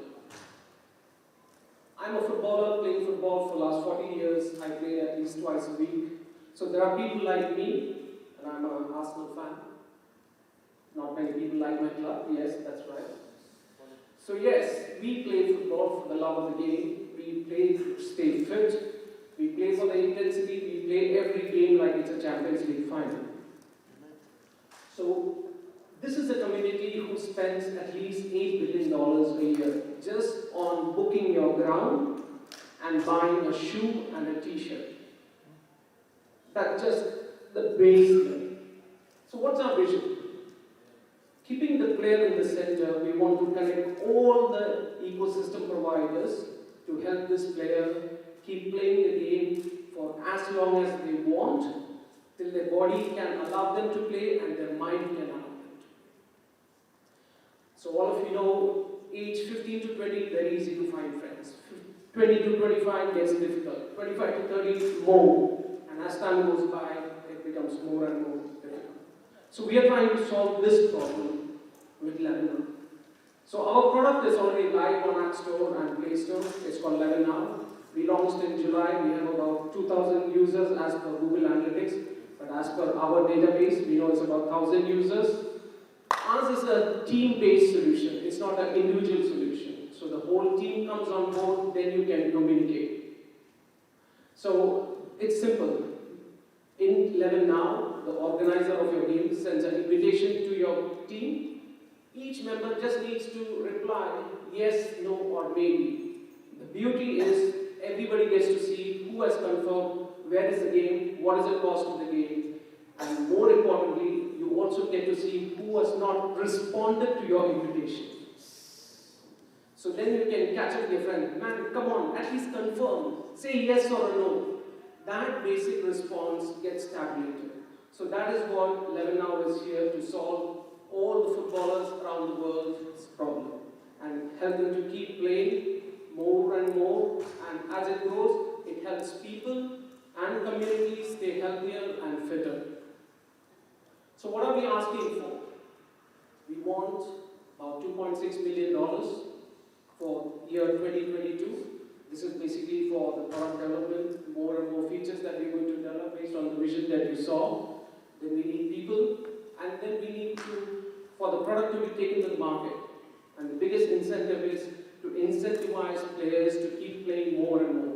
You play more, we reward you more. You play more, reward you more. What is the end game? The end game is everybody gets to win, to have a more fitter, more easier community that I can follow my favorite game, that is football.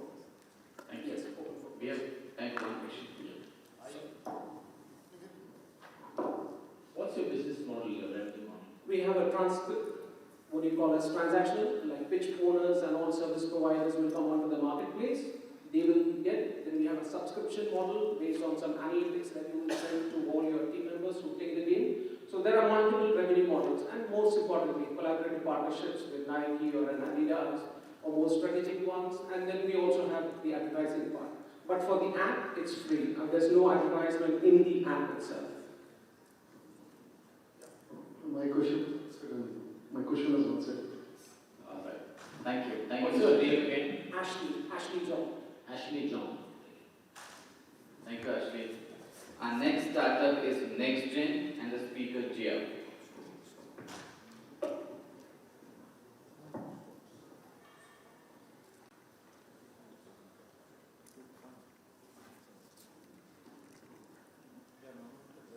Hi, good afternoon. Myself Gia, I'm the technical coordinator at NextGen, and we have our product is the Recruitment AI. Actually, this is a small innovation from our team. So it's our mission is to connect the local business in UAE through this app. So we got thousands of more registrations through this app. So and it's like you can find the service categories, local business from small scale to large scale centers. Actually, you can visit and you can search. So maybe a question arises like that because it's maybe you can search everything in Google, but it's different from Google. You can find everything like the service, its displays and its results like service categories, and also you can find the job and also the government services, everything. So we expecting our target is to cross 10,000 or 20K more than services to bring on to this app, and by end of this year. And for our expecting for the advertisement and all, we are expecting more than 60,000 AAD to reach out the maximum customers to download and install this app.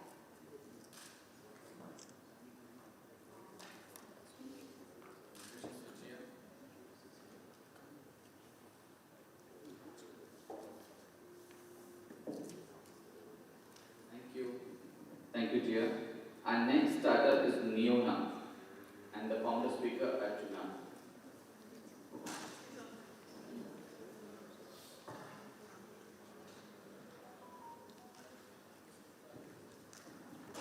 Hello, hi everybody.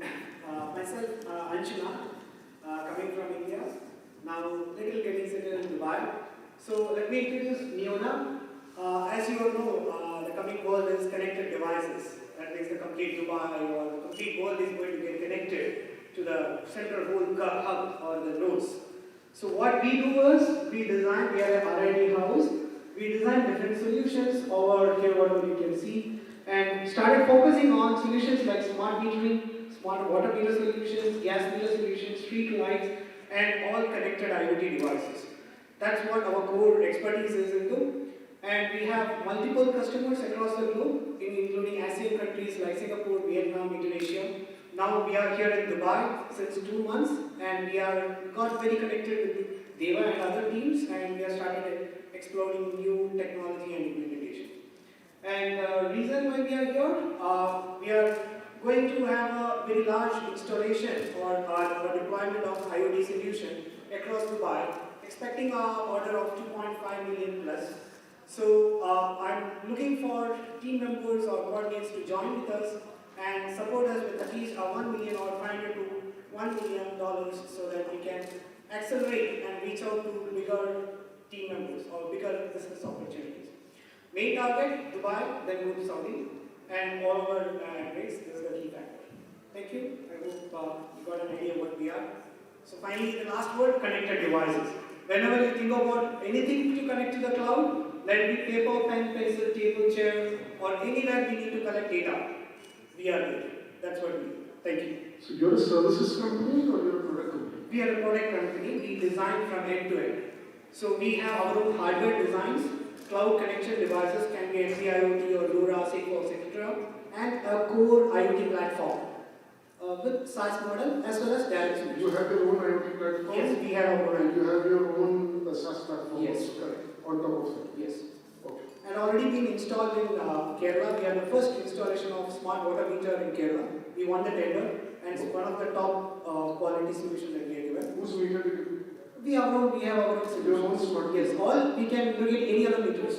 any standard German made or Indian made or any can be integrated. So we get you a meter and supposing it's non-API and it doesn't speak through API. No problem. We will take it. That's our core expertise. And we are being partnered with top IC manufacturers like Renesas, NXP and Qualcomm. We are being recognized and we are an IDH for them. Yeah, thank you. Are you exploring this for more enterprise customers, like hospitals, fairs? Yes. We have come up with a new platform last month that is for asset tracking. Mainly we are working for Astor and all the other hospitals for their IoT connected devices, their asset movement. For example, they have the ECGs and all those things moves from floor to floor and they don't know where it went. So we have the complete platform that tracks it, where it has gone, what has happened to it. So it's an IoT platform that connects to track, get data and monitorize. So we, It's really certified? Already have some certifications? Yes, we do have the certifications. But since this IoT is a very evolving things, we are to get those norms. But all the IEEE standards has been followed, including not one, all those things have been followed. You do AMS on site also? If there are 20 different sites everywhere, you do the AMS of all the IoT equipments on site? Yes, possible. You will do that? Yes. And you have your own dashboards? We have our own dashboards. You create your own We dashboards. either use Tableau or Power BI, or in case the customer requires... He has his own dashboarding and you want to we can integrate dashboard. that. Yeah. So it's a complete end-to-end. How many people do you have back home in India? It's a 26 number team members, but we have a crew of 180, we can scale up to them. So what is your difference of this in any other enterprise company? Like for example, if you take a Huawei or you take there are like 20 examples I can give who are having the same model. So what's the difference between the two? See, key factor is Huawei and other companies, they take third-party solutions and integrate, and they don't have an exact solution and end-to-end technology or knowledge. We own the IP or the knowledge. That's a key factor. For example, you ask Huawei, they may give you the meters or a solution, but you ask Huawei for a customization, you don't get it. That's what we stand. Because now industry requires a custom solution. Like you can only... Again, you are using your own proprietary stuff and then doing it, right? No. As an enterprise, if I have my own stuff and I'm doing a mixed bag. We customize to your solution. We create the APIs or the integration process for that. So that can be from any level to level. Like on the embedded system that we saw the pure hardware side or the bare metal part to the top end database integration or your MongoDB, etc. whatever integration. What are your margins like? Well, currently it is moving like 30 to 40%. Sir, yeah, so right now we have planned 10 to 15% of the equity, and it's once we get into that live discussion, we'll have more extra. The IoT platform. Yes, sir. IoT platform is proprietary or open source? Yeah, this is a good question. So I've been traveling across the globe to find an answer for this. So finally, I thought it's best to make a own proprietary solution and made a platform. Because when you start using an open source platform, there are a lot of challenges or questions that comes when you go to the enterprises or utilities. That's why we got it ourselves done and started building it up. Proprietary interfaces, all your interfaces are all? Yes. When I say proprietary, it can connect to any days, any olden days technology to the latest DLMS client also. It comes. And not necessarily. Sometimes we use standard APIs. You see, even SAP APIs sometimes required. We use that level also. The platform is completely owned and the source with us. So, not yet. The process is on the way. All good? Thank you. Thanks. Good. Bye-bye. Thank you, Archana. Our next startup is Expressible. Yeah, Express Base and the speaker, Mr. Suresh. Yeah.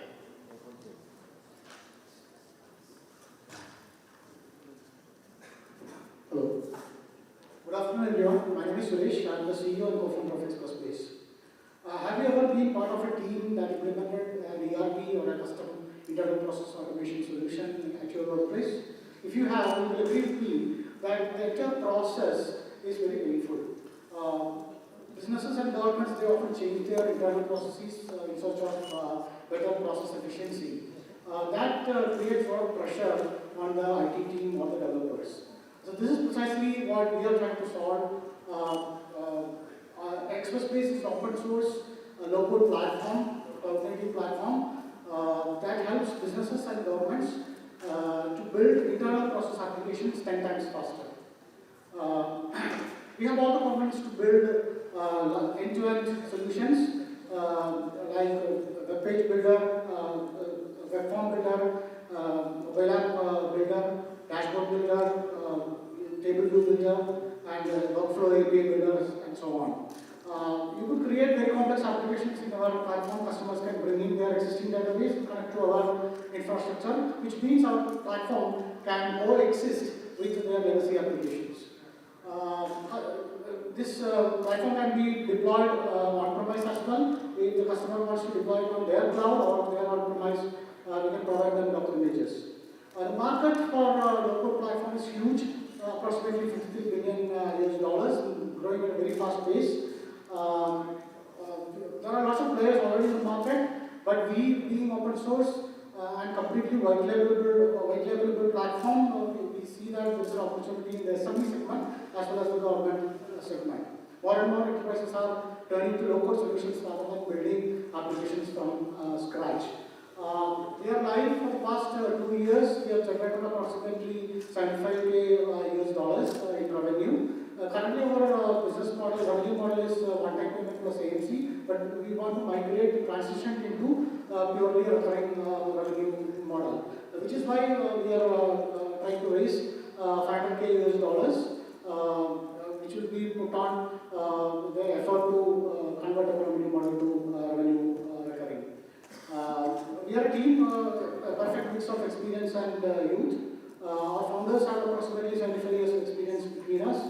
And I have worked with the IT industry for more than 25 years now, specifically in rapid application development domain, working with products like Microsoft Dynamics, and I was part of the engineering team in PMC Ramadi. So I'm very passionate about solving issues, process automation issues. Myself, I have done more than 100 implementations for small to mid-sized businesses, ERPs and process development. So that's all I have. Come and talk to me if you are interested to join the low-code revolution. Open for questions. Yeah. Any questions, Mr. Suresh? How many questions should we ask? No. We just have 56 more seconds. 56 seconds. What is so special in this as compared to so many other open source partners you can see in the market? Okay, there are many open source developers and developer communities who are quite small, IT shops who are doing open source based production and open source based support to say an ERP system or that matter, any other. So, this is not an ERP system per se, this is actually a low-code platform with which you can build ERPs. Right. So this is a platform where you have builders, you can drag and drop and do minimal coding. So there are many of them. There are many, the market is huge. So that's exactly what I'm saying. What is the differentiation? The differentiation is that we are open source once, two, it is a completely white labelable platform in the sense that we provide Docker images to customers and then we also provide support and updates. So many customers you have? Right now 40 clients, including governments and private companies. You've got an offshore development platform in India? Yes, we are from India now. How many people there? It's a team of 10. Team of 10. Yeah. What are all the different process certifications you've taken there? For example, you have something like an agile process, something like a DevSecOps already lying there where people need all these certifications, right? You want to ask? We are not, at this point, we are not taking any certification, but then we are planning to apply it. All right. Thank you, Suresh. Our last startup today is Agent Homie. And please welcome Amir Sabah.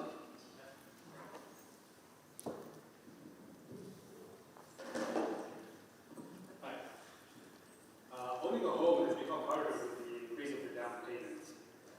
Just in the UAE, there are over 1 million credit-worthy individuals that are unable to own a home.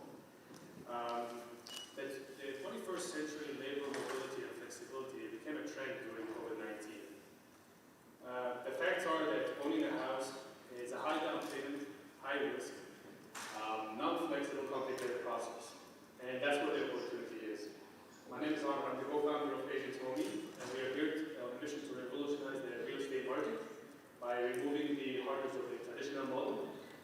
introducing a reinvented lease-to-own model, where people can move in right away with a low-down payment, save money, and lower the risks. Basically, we connect investors with buyers to facilitate the buying process through our model. Our model allows people to own or access home ownership with less than 5% down payment, and it will give them the flexibility to cancel and get their savings back in case anything happens.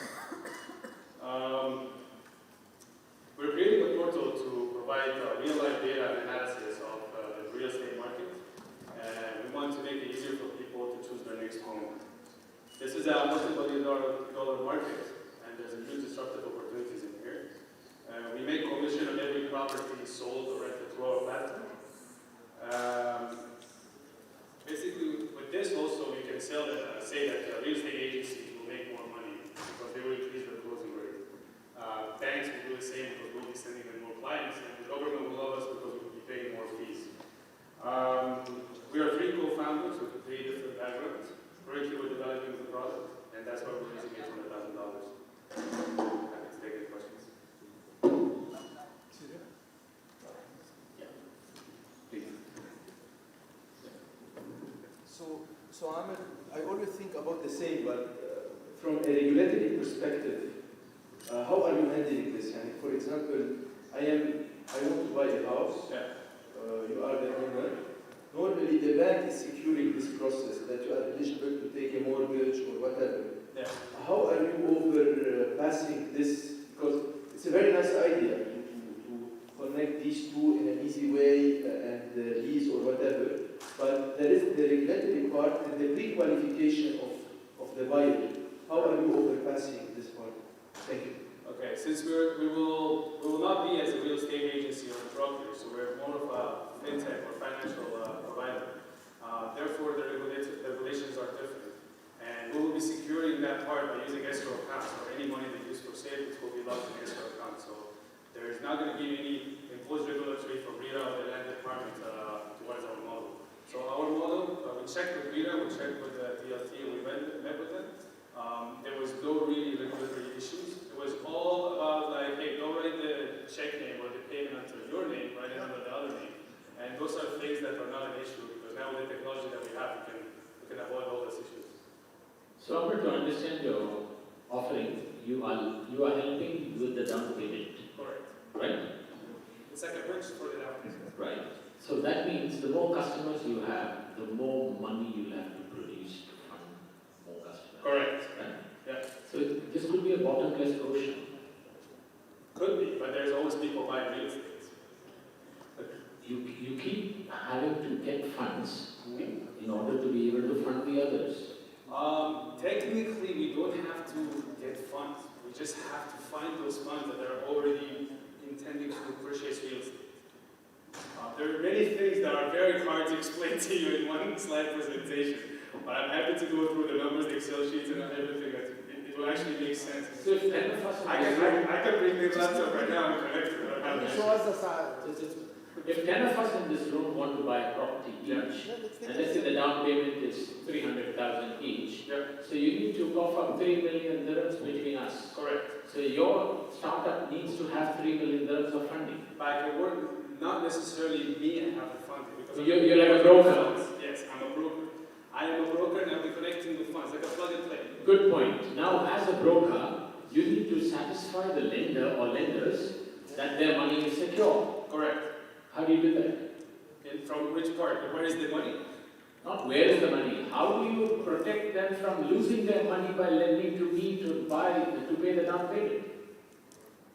So I didn't get your question. So how do you protect them from me using the lender? How do you protect the lender? Yeah. The lender needs protection that he will get his money back. Where's the guarantee? Oh, that's not a problem because the title deed will be on his name until the actual payment happens. If the title deed is in the name of the lender, me, the buyer, what do I have in my name? You have the option to buy the apartment. But right now at this stage, do you own an apartment? Yes. Okay, that's not. Anybody that doesn't own an apartment, you would ask them and they will tell you that one of the main issues is that they can't pay the 25% down payment. So, and then at the same time, there's a lot of people, and I'm sure there's a lot of people here that have been here in the country for 10 years and all they've been doing is paying rent. because they never managed to do this 25% down payment. So what, you're going to change the title deed after the 30% comes back to the owner. So you change it, is it? Yes, now or the person can cancel. And that's the crazy part. Nobody will ever allow you from anywhere other than, I mean, you can go to any developer, they won't tell you can cancel. You can cancel, you lose all your money. No, so 1 minute. So which means when if I have selected a particular property, I come to you because I don't have the 30%. You give me the 30%, the title deed of the house comes to you, then you give me back that title deed when I give you back the 30%. Correct. But then if that's the case, how do I buy the other? Because I'm going for a loan, and I'm going for a loan, the title deed is already in your name. You're technically renting the apartment. So you move it into the apartment. You just have the rental agreement with an option to switch it to an ownership agreement. But it's not like the normal lease to own. Because the normal lease to own, you'll go there and they will tell you have to pay within 10 years. And if you cancel, then you lose all your money. And not only lose your money, you will get stuck with legal issues. The way we've structured this is that none of this will happen. Because if you cancel, you will know in advance what will happen if you cancel. And you will know how much money you will save or how much money you will get. Which means I become a leasing. Let's see. I'm leased. You're leasing with an option to continue or also an option to cancel. And this is Sharia compliant, yeah? Sharia compliant. Because actually, if you want to know the actual story, this thing came out in 2017 or 18. Like, I was in Mexico and I was thinking about something. And the funniest thing, I'm not joking, this is a real story. I was in Mexico, I was on the beach, I was reading a book about Islamic mortgages. And I found a solution for what I wanted. All the Excel sheets would never make sense until I found something which wasn't an Islamic mortgage book. And I applied it to this, and I had to fly here to it. It was not talking to me. Ijara is business. It's a mix of Ijara, so Sharia compliant is 100% Sharia compliant. At the same time, I'm giving the people the option to have the chance to own. I'm not trying to sell a lease to own, because right now you go to Damas or you go to any property developer, and they will tell you, okay, we have this building that you can own an apartment. But I've went through the process, and the process, nobody will take it, and it's only a single apartment or a single building, right? Here I'm giving the flexibility of anybody, literally anybody here that's renting an apartment can apply. So we're more of a financial tool. We are also a real estate agency because we'll have them find the right home. We can certify properties, and this is actually going to be a better investment for our funds. Why? Because, my co-founder can confirm this. A lot of real estate agents, they just want to sell you property. So at the end of the time, you buy the property, 2 years later you have something in front of you, no more Burj Khalifa. Whose fault is it? Nobody's fault. But why did this mistake happen? Because nobody makes the studies. The information is there. I found out information about building the yacht club in Dubai Marina that was there since 2011. But every person that bought an apartment with a marina view, in 2019, no more marina view. But this thing was there since 2012, before even the construction happened. So my job will be, because I'm the one technically investing and buying those properties, I'm going to have to make thorough studies for each and every apartment that we want to buy, and make sure that every investment is a good investment. And I have, calculations-wise, we make sure that the funds even secure their money more than the normal investment model. Because in the normal investment model, you can go and you buy a property, and people tell you 10% guaranteed return. But that's BS, no? It's not going to happen. I think now we can take the conversation. Sorry, I've done for too long. So we have finished, our session. We have another half an hour on hand, but better that, every startup is time. Thank you so much. Thank you so much, Marvo. So we will have a group picture of all the startup founders, but that was the end of our pitching session today. We had 48 startups who made the pitch before you today from 15 different nationalities and cross-section. A big round of applause to all the startup founders. We cannot close the session without thanking one person who is in the room, who hosted us, who has been a strong support to all of us. I would request Mr. Ghanim Al-Falasi, Senior Vice President, Entrepreneurial and Technology, to please come forward for his closing remarks.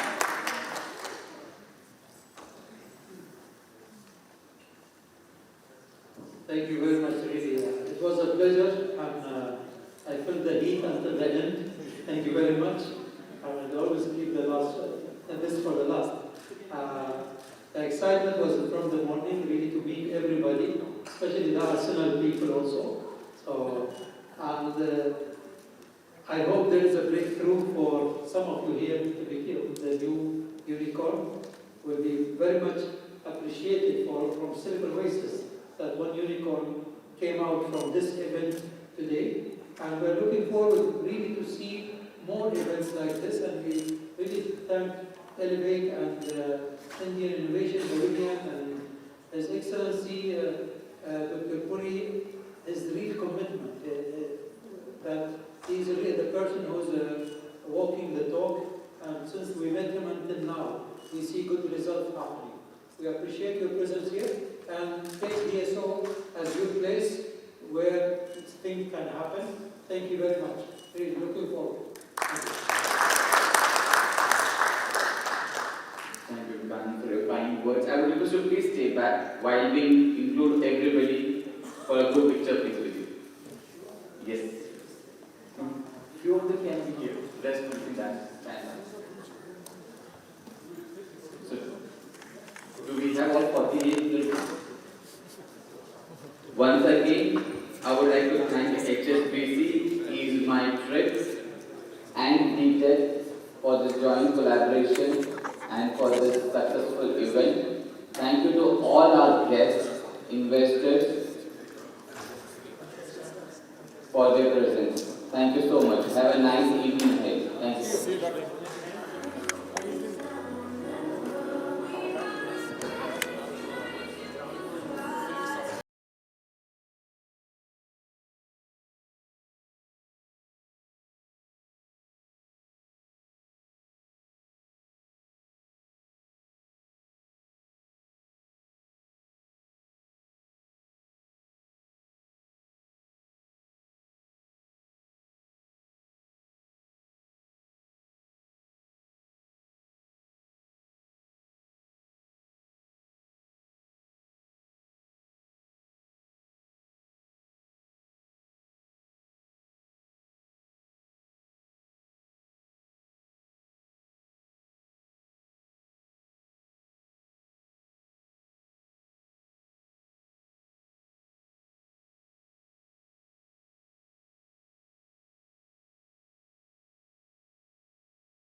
So, we also have Mr. Gopalakrishnan here. So, I would request you please join for the photograph, please. We miss the opportunity to hear you. Sir, please come.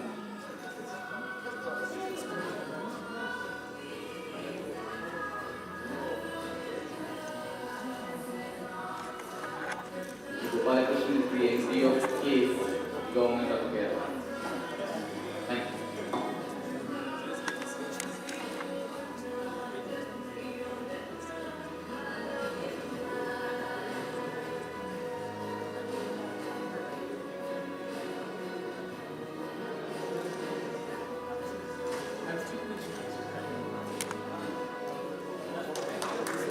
Thank you very much. Thank you.